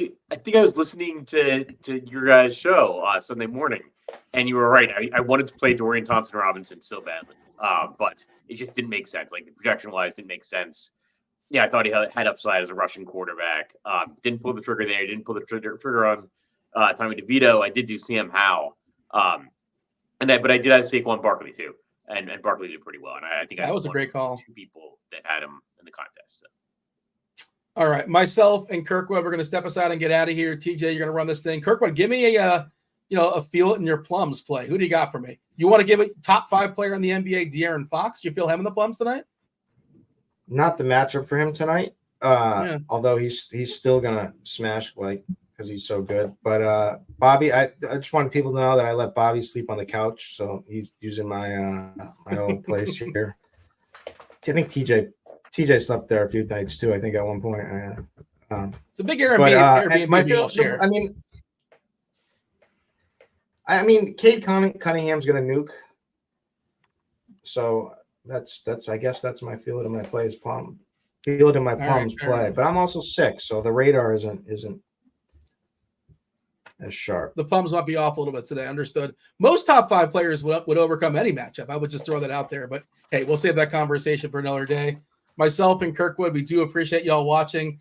Stay tuned. Crunch time is starting now. You got Squirrel Patrol. You got Bobby Gomes, 2 $1 million winners, at least once, possibly twice. I'm not sure. At least once.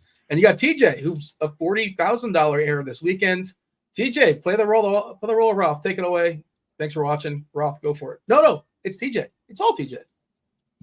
No Roth today. Dean keeps selling me short. It was about a 40K just on that one slate. It was about a 65K weekend if we include today into it. So classic Dean, always selling me short, saying I'm one of the best DFS players in Saskatoon, Saskatchewan. One of. There's like 4 other people who play here. Of course I'm the best, Dean. Joined by 2 of the sharpest minds in the biz for some crunch time, sponsored by Fanduel. First up, we got Squirrelpatrol handling the tournament takes today. How you doing, Squirrel? Good. Yeah, good Thanksgiving. So ready to been like flip-flopping back and forth between football and basketball all day. So if I recommended the Bills passing offense, I apologize.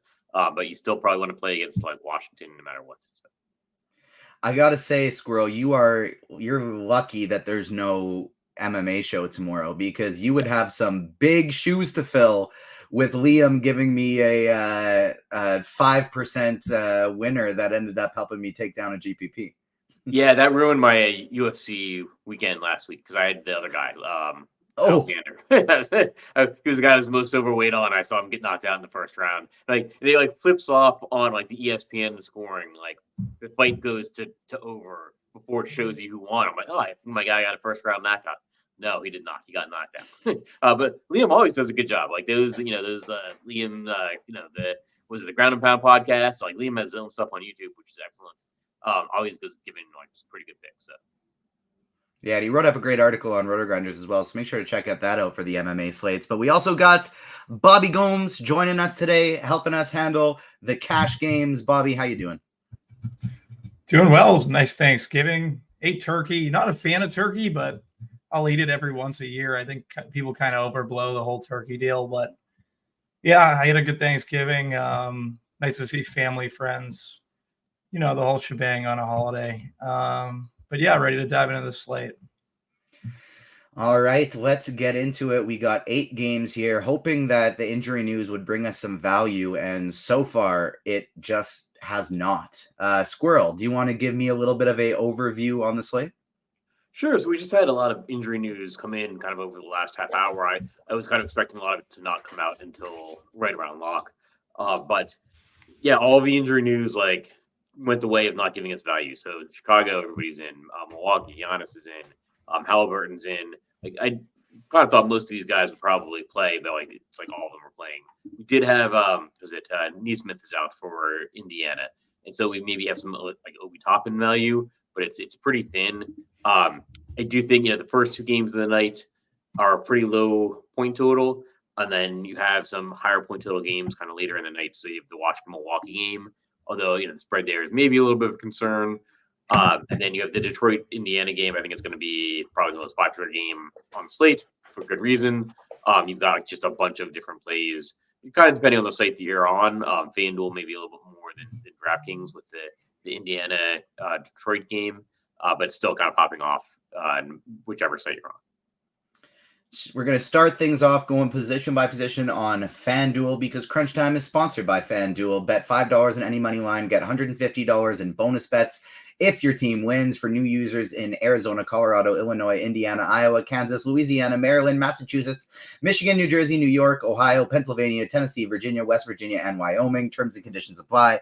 Must be 21 years or older. Gambling problem? Call 1-800-GAMBLER. Starting things off on FanDuel for us here, Bobby. Do you want to go position by position, starting at point guard with your favorite plays for cash games?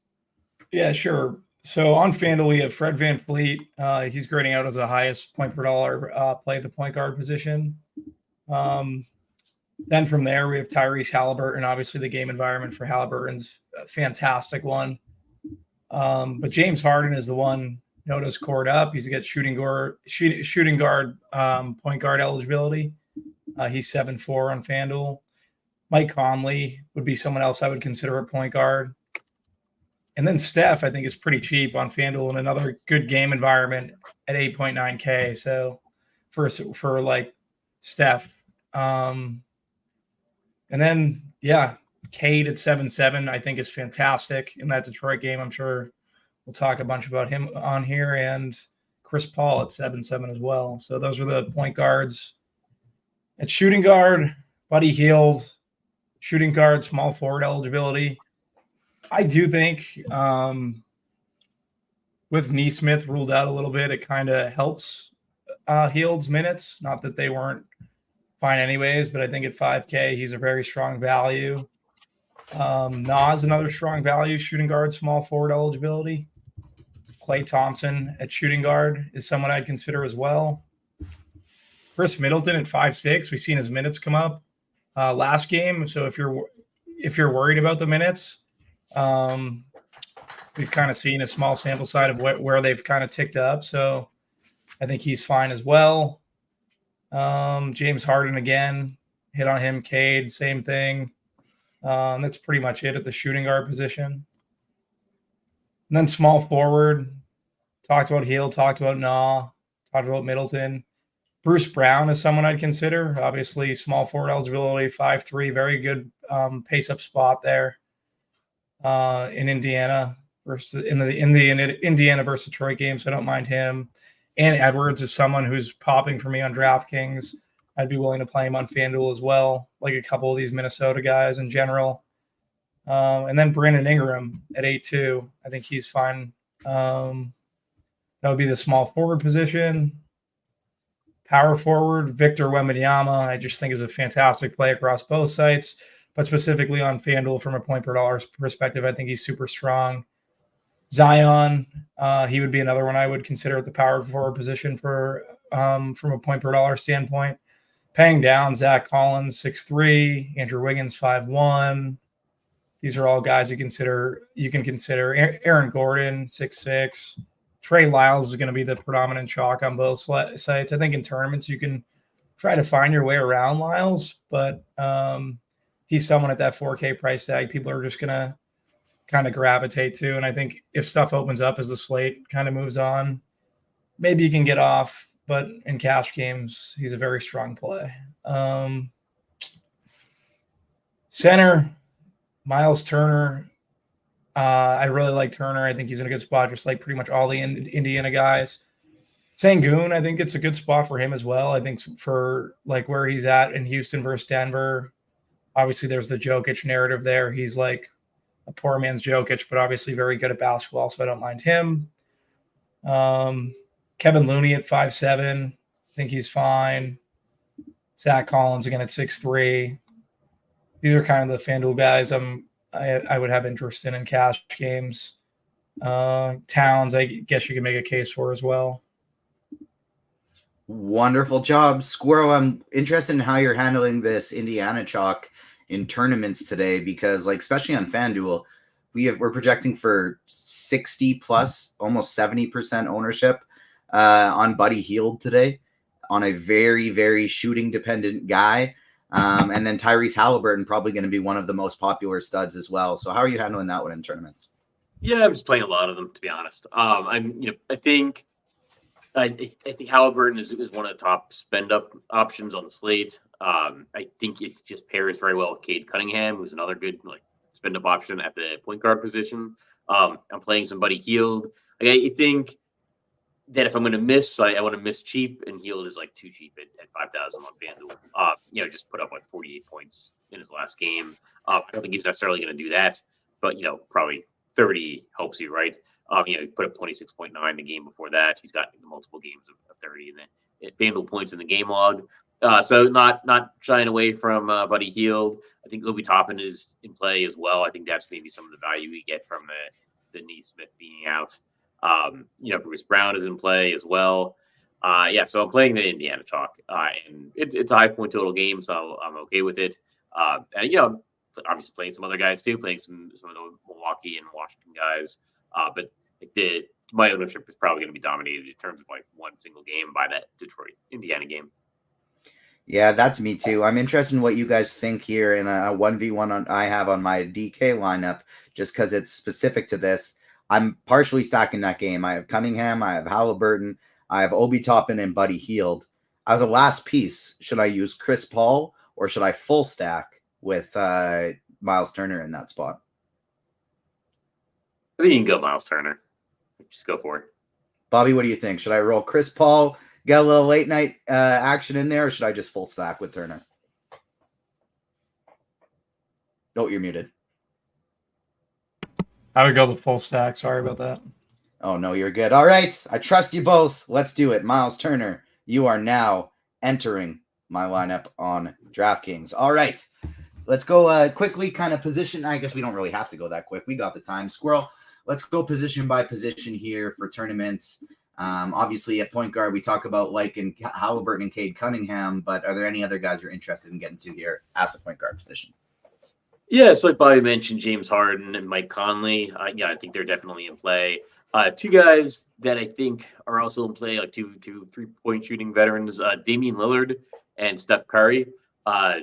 Both, Lillard is facing Washington defense that I think allows the second most points, the most rebounds, and the most assists in the NBA. That was in the expert survey. That is quite the statistical combo in terms of poor defense.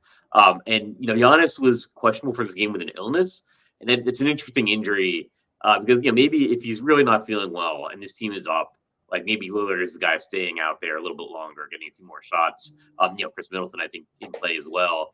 And, it's a terrible defense. So if Giannis is actually just a little bit under the weather, but good enough to play, but he's maybe not going to be super aggressive as he normally is in a game where Milwaukee should win pretty handily, then maybe it's a Damian Lillard night. Then Steph Curry facing San Antonio. I believe they gave up the second most 3-pointers and the second most assists in the NBA. So the game that shapes up well for Steph Curry. So those are two of my tournament guys. And then Tyus Jones is also an interesting play. He's in the other side of the Washington-Milwaukee game. He's a guy that picks up some steals. Those are 3 points on FanDuel, so they're pretty valuable. So some interesting tournament options. Do you think he could fall into maybe a couple more minutes since Koulibaly's not playing? It's possible. I don't think it's he's the direct beneficiary, but yeah, I mean, there's one less guy there. So it's possible. I mean, his minutes, he's usually playing at least low 20s minutes no matter what. He has the starting point guard. Koulibaly is more small forward. So I think Koulibaly being out maybe would help Denny Abdia maybe a little bit more. But I think Tyus Jones could pick up an extra few minutes.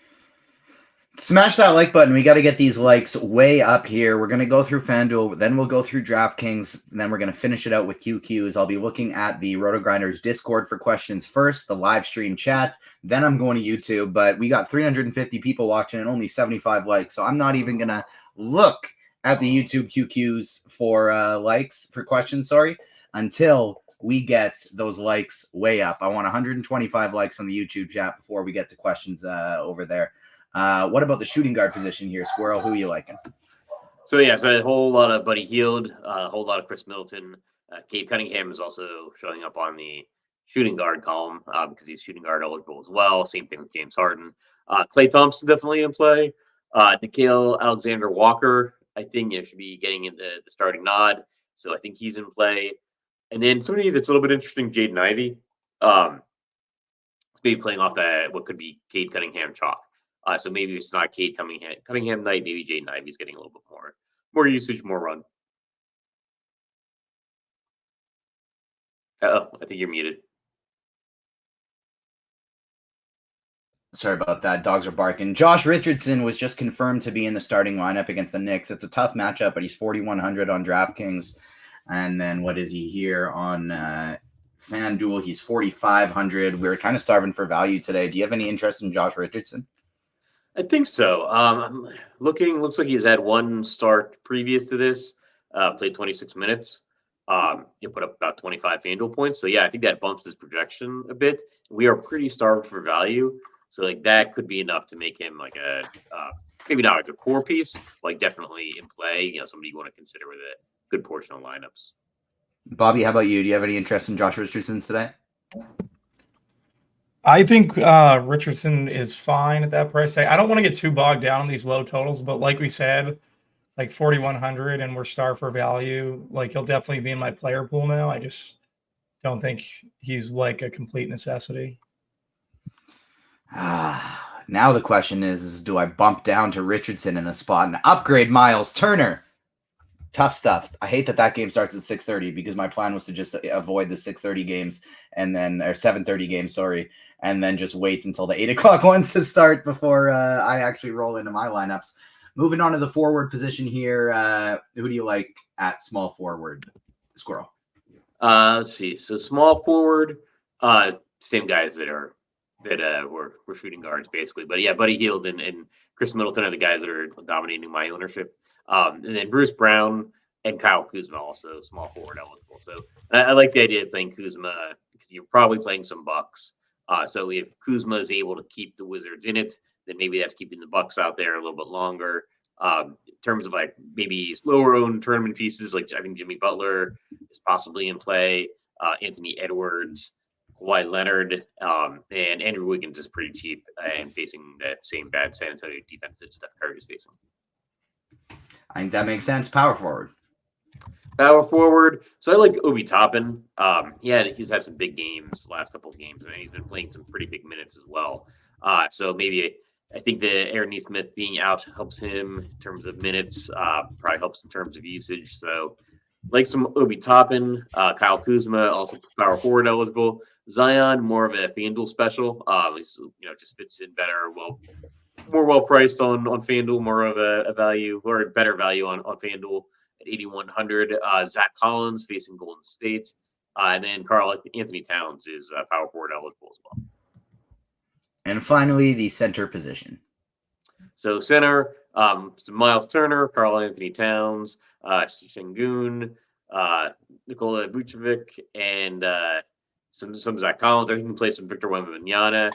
Maybe hope for a big blocks game. And then power forward, didn't mention Giannis. So Giannis is obviously in play.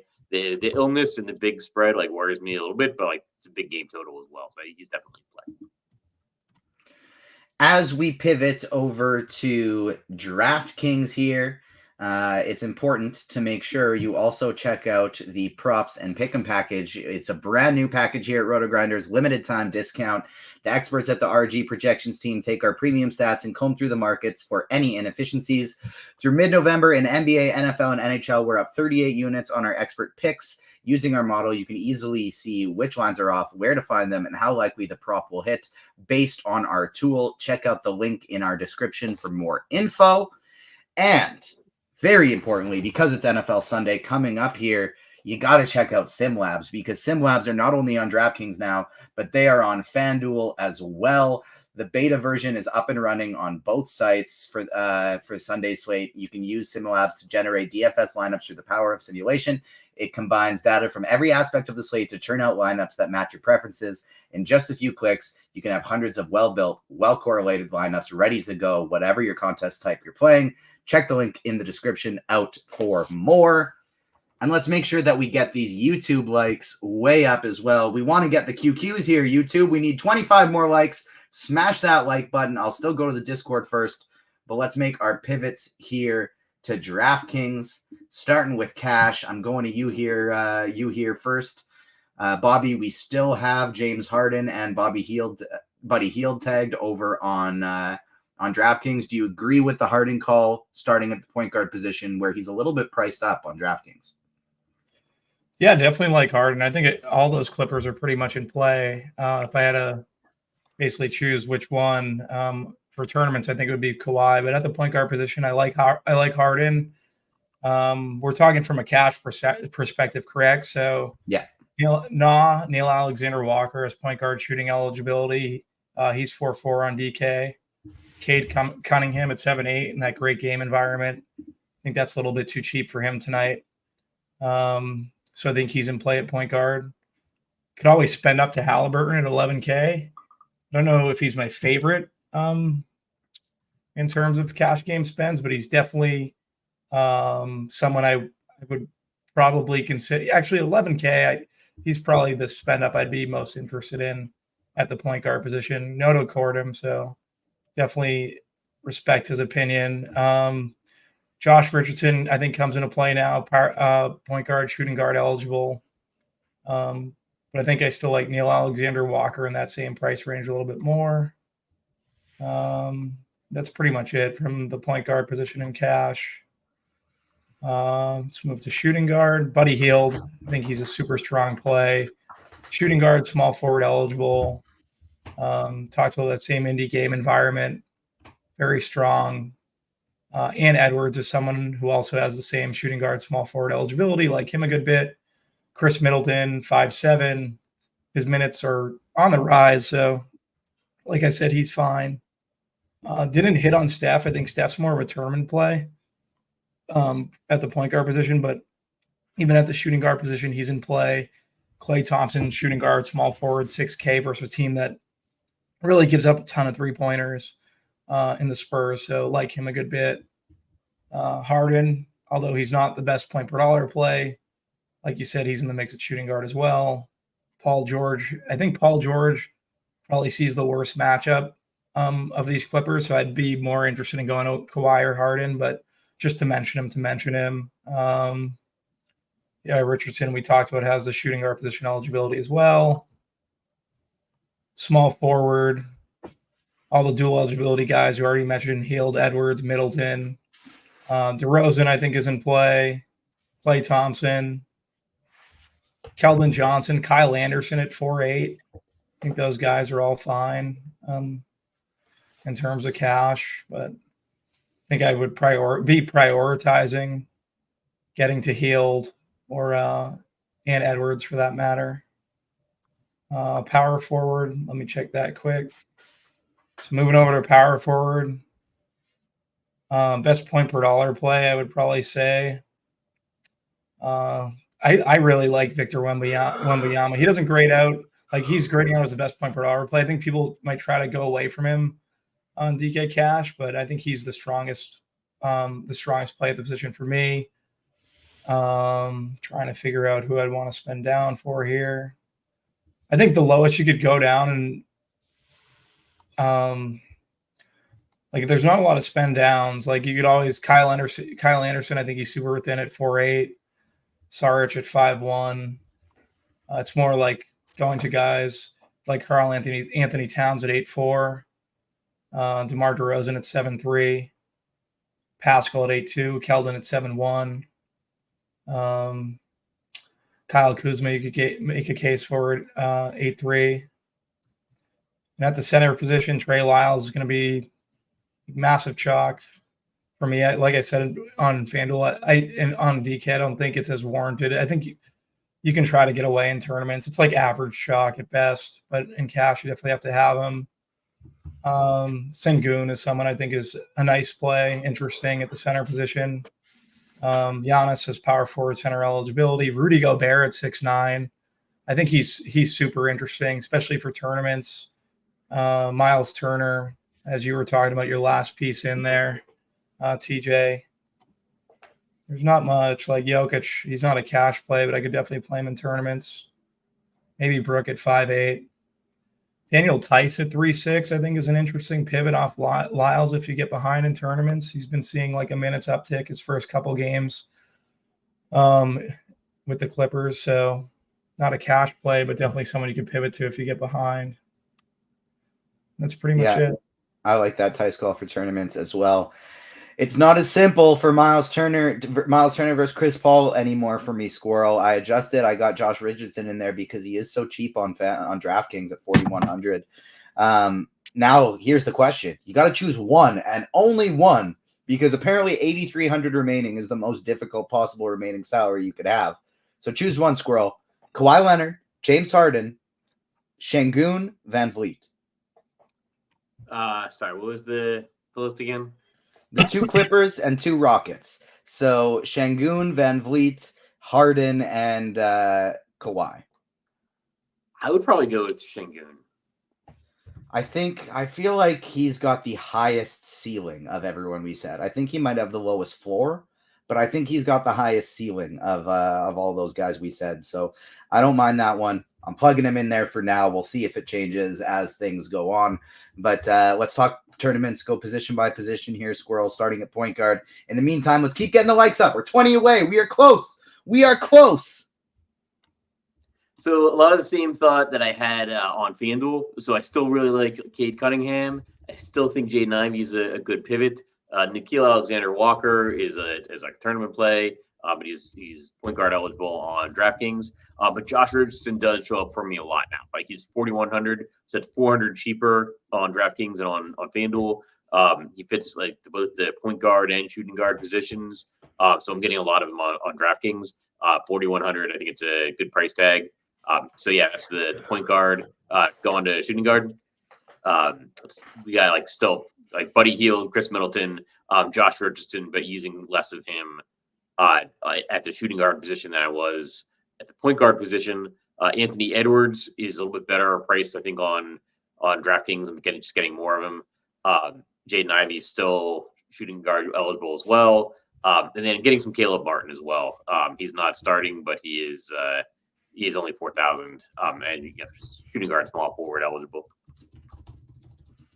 All right, small forward. Let's see, small forward. Buddy Hield, Chris Middleton, Anthony Edwards, a little bit of Caleb Martin, and then some Kyle Anderson as well. I like it. Power forward. We're rifling through them now. So power forward, I'm getting a lot more Giannis on DraftKings and on FanDuel. On FanDuel, yeah, he's 11,400. So a few hundred cheaper on DraftKings. He's getting a good amount of Giannis, getting a good amount of Karl Anthony Towns. Naz Reid is a good pivot play from some of the other Timberwolves. Just put some stats in a hurry, it seems like. Obi Toppin, getting a little bit of him, but nowhere near as much as I was getting on FanDuel. He's 4,900 and power forward eligible on DraftKings. Getting a little bit less Kyle Kuzma as well, not as well priced. Not getting a little bit less Zion as well, but these are tournament guys you can get to. But they're kind of mainstays for me on FanDuel. Then center position, Trey Lyles is probably the only guy that really sticks out. He's 3,300. That's pretty cheap. I mean, that's cheaper than Fanduel even prices guys. And then a lot of the same power forwards, so Giannis, Karl Anthony Towns. Getting some Rudy Gobert, who's center only, and then Daniel Theis is a I guess interesting tournament option. He's had some big games the last couple of games. Played like 20 minutes the last 2 games, so and put up like berserk numbers, like 27 and 32 DraftKings points. So Daniel Theis is in play at only 3,600. All right, I like it. We can start getting to some QQs here. I'm going to the RotoGrinders Discord first. YouTube, only 15 likes away. Keep smashing that like button. The one YouTube QQ I will address here quick is, can I play Richie Cunningham instead of Cade?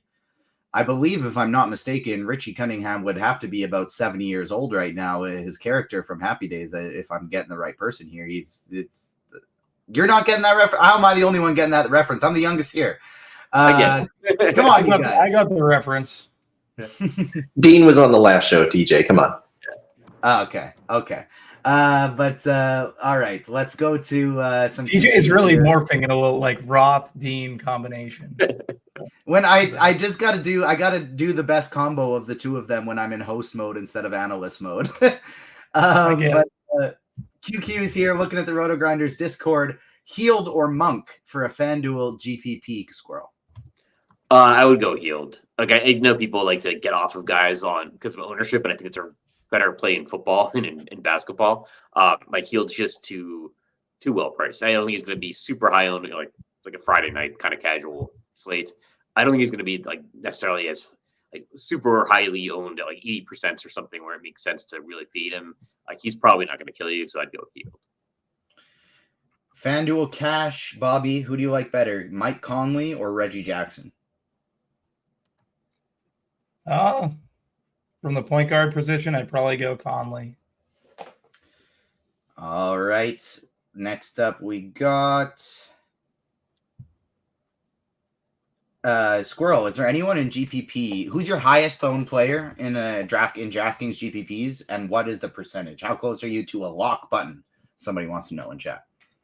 I would go like up to 80%, but that's like pretty strong stand. And like some of the higher owned guys, like I don't have my exact DraftKings set done yet, but some of the higher owned guys I'm getting on DraftKings, Buddy Hield, Trey Lyles, Chris Middleton, Josh Richardson, and Cade Cunningham. Very similar guys for me today. QQ FanDuel Cash, Bobby, Karl Anthony Towns and Kawhi, or Wemby and Kuzma? I'd go Wemby, the Wemby side.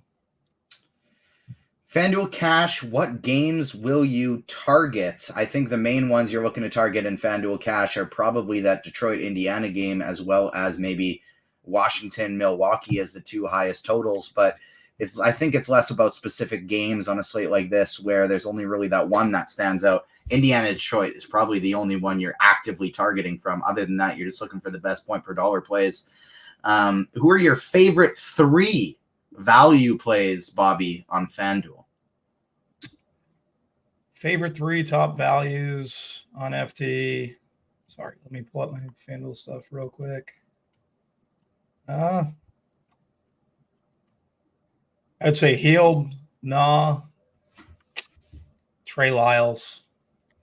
Yeah, I would agree with that one. I think DK GPP Dumpster Dive special here, Squirrel. What do you think of Stanley Umude? I honestly don't know who that is. So. You're not playing Stanley Umude today. FanDuel Cash, Bobby. Fredward Van Vliet or Jalen Brunson? Van Fleet, it would be for me. Yeah, me too. I think by far there. What about Van Vliet or Cade Cunningham, also for Cash? I think that's got to be Cunningham. I would go Cunningham, yep. Both sites. All right. Squirrel, in a DK GPP, rank Brandon Ingram, Zion, and Cat. Go Cat first, Zion, and then Brandon Ingram. Bobby, DK Cash, Nickeil Alexander-Walker, or Jay Rich? Jay Rich. Yeah, I think you got to go Jay Rich there now in Cash. Well, he's starting too. Going to the YouTube chat now. What do we got here? FanDuel Cash, Wiggins and Joker, or Giannis and Collins, Bobby? Fanduel Cash, Wiggins and Joker, or Giannis and Collins. Probably Wiggins and Joker. Squirrel, can I play Middleton and Giannis on the same lineup on DraftKings? Yeah, I think you can. All right. What else do we got here next? Got that one. Got that one. DK Cash, Bobby, Giannis and Nickeil Alexander-Walker, or Anthony Edwards and Gobert? I would go 1. Fanduel Cash, right back at you. Steph and Clay, or Middleton and Dame? Steph and Clay. For what it's worth, I like the Middleton one in cash. I just don't think I'd really want to end on Dame Lillard. I would probably get someone in that below 8K range and upgrade somewhere else. Dame or Steph in a tournament, Squirrel? Did it say what site? No. I would have to assume FanDuel though, because they're $200 apart. Let me look up. I am pretty sure I would go with Lillard. Yeah, go Dame Lillard. Squirrel, who are your favorite 2 values under 4K on DraftKings, not named Trey Lyles? Favorite 2 values under 4,000? Yeah. So I think maybe one would be Daniel Tice, you were talking about before. Yeah, Daniel Tice, and I would go with Caleb Martin. Or, you could go with Chris Duarte, kind of maybe a Trey Lyles pivot. Is Duran playable in a DK GPP, Squirrel? Yeah, he's playable. Not my favorite, but I think he's playable. Is this his first game back? First game back from injury. I think he's playable. I'd maybe look to get somewhere else. Bobby on DK, we don't know a format, but would you rather play Kuzma or Siakam? Kuz. Yeah, I think that's got to be Kuz. Too good of a matchup. QQ, Squirrel, any Daniel Gafford on DK after he's been priced up, I think $1,300. Yeah, no, I think the price up kind of torpedoed his value. DK GPP, Squirrel, Giannis or Halliburton? I'm playing more Giannis. I think Halliburton's an interesting call. Like, if you're doing maybe a single entry, I'd maybe try to get to Halliburton. Just because Giannis might be sick. But I mean, Giannis averages so many more points. It's difficult to project him as lower than Halliburton. But I don't know. I think Halliburton's definitely interesting. Right back at you, Squirrel. DK GPP, Kawhi or Siakam? I think I'd go Kawhi there. Where are you guys on Fox tonight, with his price/ownership, specifically on DraftKings cash/single entry? Well, he's $9,800 on DraftKings, so you're definitely not playing him in cash. I personally wouldn't want to play him at that price against the best defense in the league. I wouldn't, even in 150 lineups, I probably wouldn't have him. But I mean, 1% owned in a tournament is always somewhat appealing. FanDuel, any love for Jokic in a DK GPP since he's so low owned, Squirrel? I don't have a lot of them. I mean, you can always play Jokic. He's really expensive. So it's just tough for him to kind of pay off that price tag. And there's just other places I'd rather spend the money. Carolina guy wants to know, Squirrel, and a FanDuel GPP, Toppin or Naz Reid? It's Toppin. Yeah, I'd go Toppin. FanDuel cash, Bobby, you got Zion or you got Kawhi? I got Kawhi. 3v3 DK cash for Bobby, Wemby, Precious Achua, and Nickeil Alexander-Walker, or Middleton, Kyle Anderson, and Rudy Gobert. He's already got Ant-Man, so that would be 3 Minnesota Timberwolves on the second one. But I would go 1. I feel like, how much is Precious Achua? You got to be able to find better than Achua, I think. Yeah, you should be able to, Lyles. 4K at a center. Definitely don't play Achua. Yeah, play Daniel. If you already have Lyles, play Daniel Tice over Precious Achua, but definitely Lyles over Achua in that spot. DK GPP, Squirrel, Nickeil Alexander-Walker or Kispert? Nikhil Alexander-Walker. Kind of like Kispert there, actually. I had him in my original lineup before I swapped it off. DK Cash, Nas, or Nikhil Alexander-Walker, Bobby? Nikhil Alexander-Walker. Make sure to get your lineups in. We are less than 5 minutes from lock, so make sure you're not only hitting that like button, subscribing, and hitting the notification bell for our future shows, lots of content this weekend, but also getting your lineups in for this slate as well. 4 more minutes. FanDuel single entry Squirrel, Siakam or Zion? Zion. Can you play in a FanDuel single entry Clay and Steph in the same lineup, Squirrel? Yeah, I think you can do it. Safer spend in DK Cash, Bobby. You got Halliburton or Giannis? I would say Giannis. I go Giannis. Oof. DK GPP, Squirrel, Middleton or Bruce Brown? Go Chris Middleton. Would you rather, Bobby? Would you rather play Halliburton and Giannis together for FanDuel Cash, or will you fade Halliburton and spend your money elsewhere? I would fade Halliburton and spend my money elsewhere. Going back to YouTube chat. Hit that one. QQ, top spend on the slate, Giannis or Joker? I think it's Halliburton. It seems like you guys have Giannis, so definitely not Joker. And it's looking like it's either Halliburton or Giannis. We got 2 Giannis's, 1 Halliburton. Last piece for Yahoo single entry, Squirrel, Wemby or Anthony Edwards? Ooh, I'd go. So I don't play a lot of Yahoo, but I think I would go with Wemby because I think that's the 3 points for blocks. Yeah, same scoring system as FanDuel. Yeah, so I think I'd go with Wemby there. A lot of people, we got Hammer, we got Nico, we got Flying Armbar. People want to know, where's the Brook Lopez love? Do we not like Brook Lopez? Squirrel, you got any Brook Lopez? No, actually, I think Brook Lopez makes some sense. Like, Washington's the worst rebounding team in the league. Maybe Giannis is a little, like, ill, sick, whatever. So, yeah, actually, I think Brook Lopez makes a lot of sense. I believe it was the morning grind this morning. Stevie and I were both got on nice and early the Brook Lopez over 5.5 rebound props. So we liked that one as well. Yeah, I don't mind me some Brook Lopez. Why is DeRozan popping in the opto? Is he?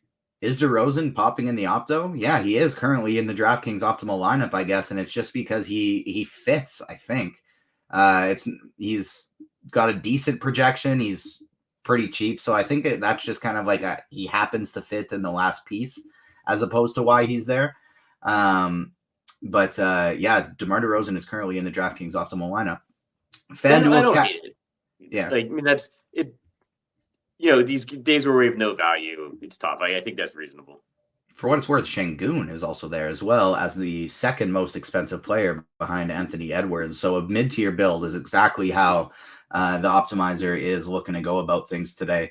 FanDuel Cash, Bobby, CP3 or Harden? Harden. Yes, absolutely. DK Cash, Giannis and Scotty Barnes, or Halliburton and Wemby? I think that's got to be number 2. Yeah, I think it's got to be Halliburton and Wemby. FanDuel Cash, Bobby, you got Wemby, Clay, and Zion, or Collins, Jay Rich, and Giannis?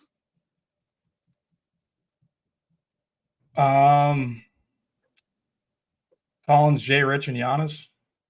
Yeah, I think so too. Let's see. That is it for YouTube. 1 minute to lock. Make sure you're hitting that lock button. GPP, Kawhi or Siakam? Definitely Kawhi. FanDuel Cash, Fred VanVleet or Harden?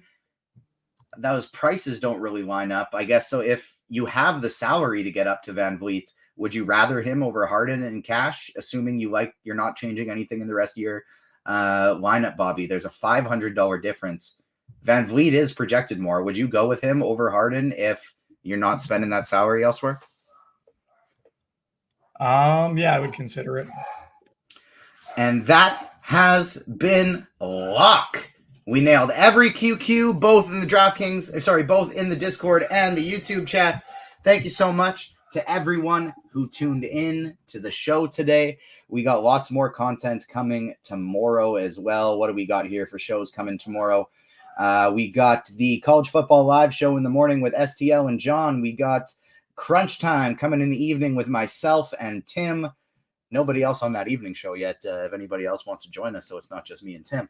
And then on Sunday, of course, it's NFL Sunday. Grinders Live starting in the morning with Dean, Bobby, Tim. You got the GPP final takes with Eric and Squirrel. And then you got Crunch Time with Britt, Luch, and Dre before the NBA and the pre-walk in the evening. Lots and lots of content, so make sure you stay tuned. Hit that notification bell so you don't miss any of it.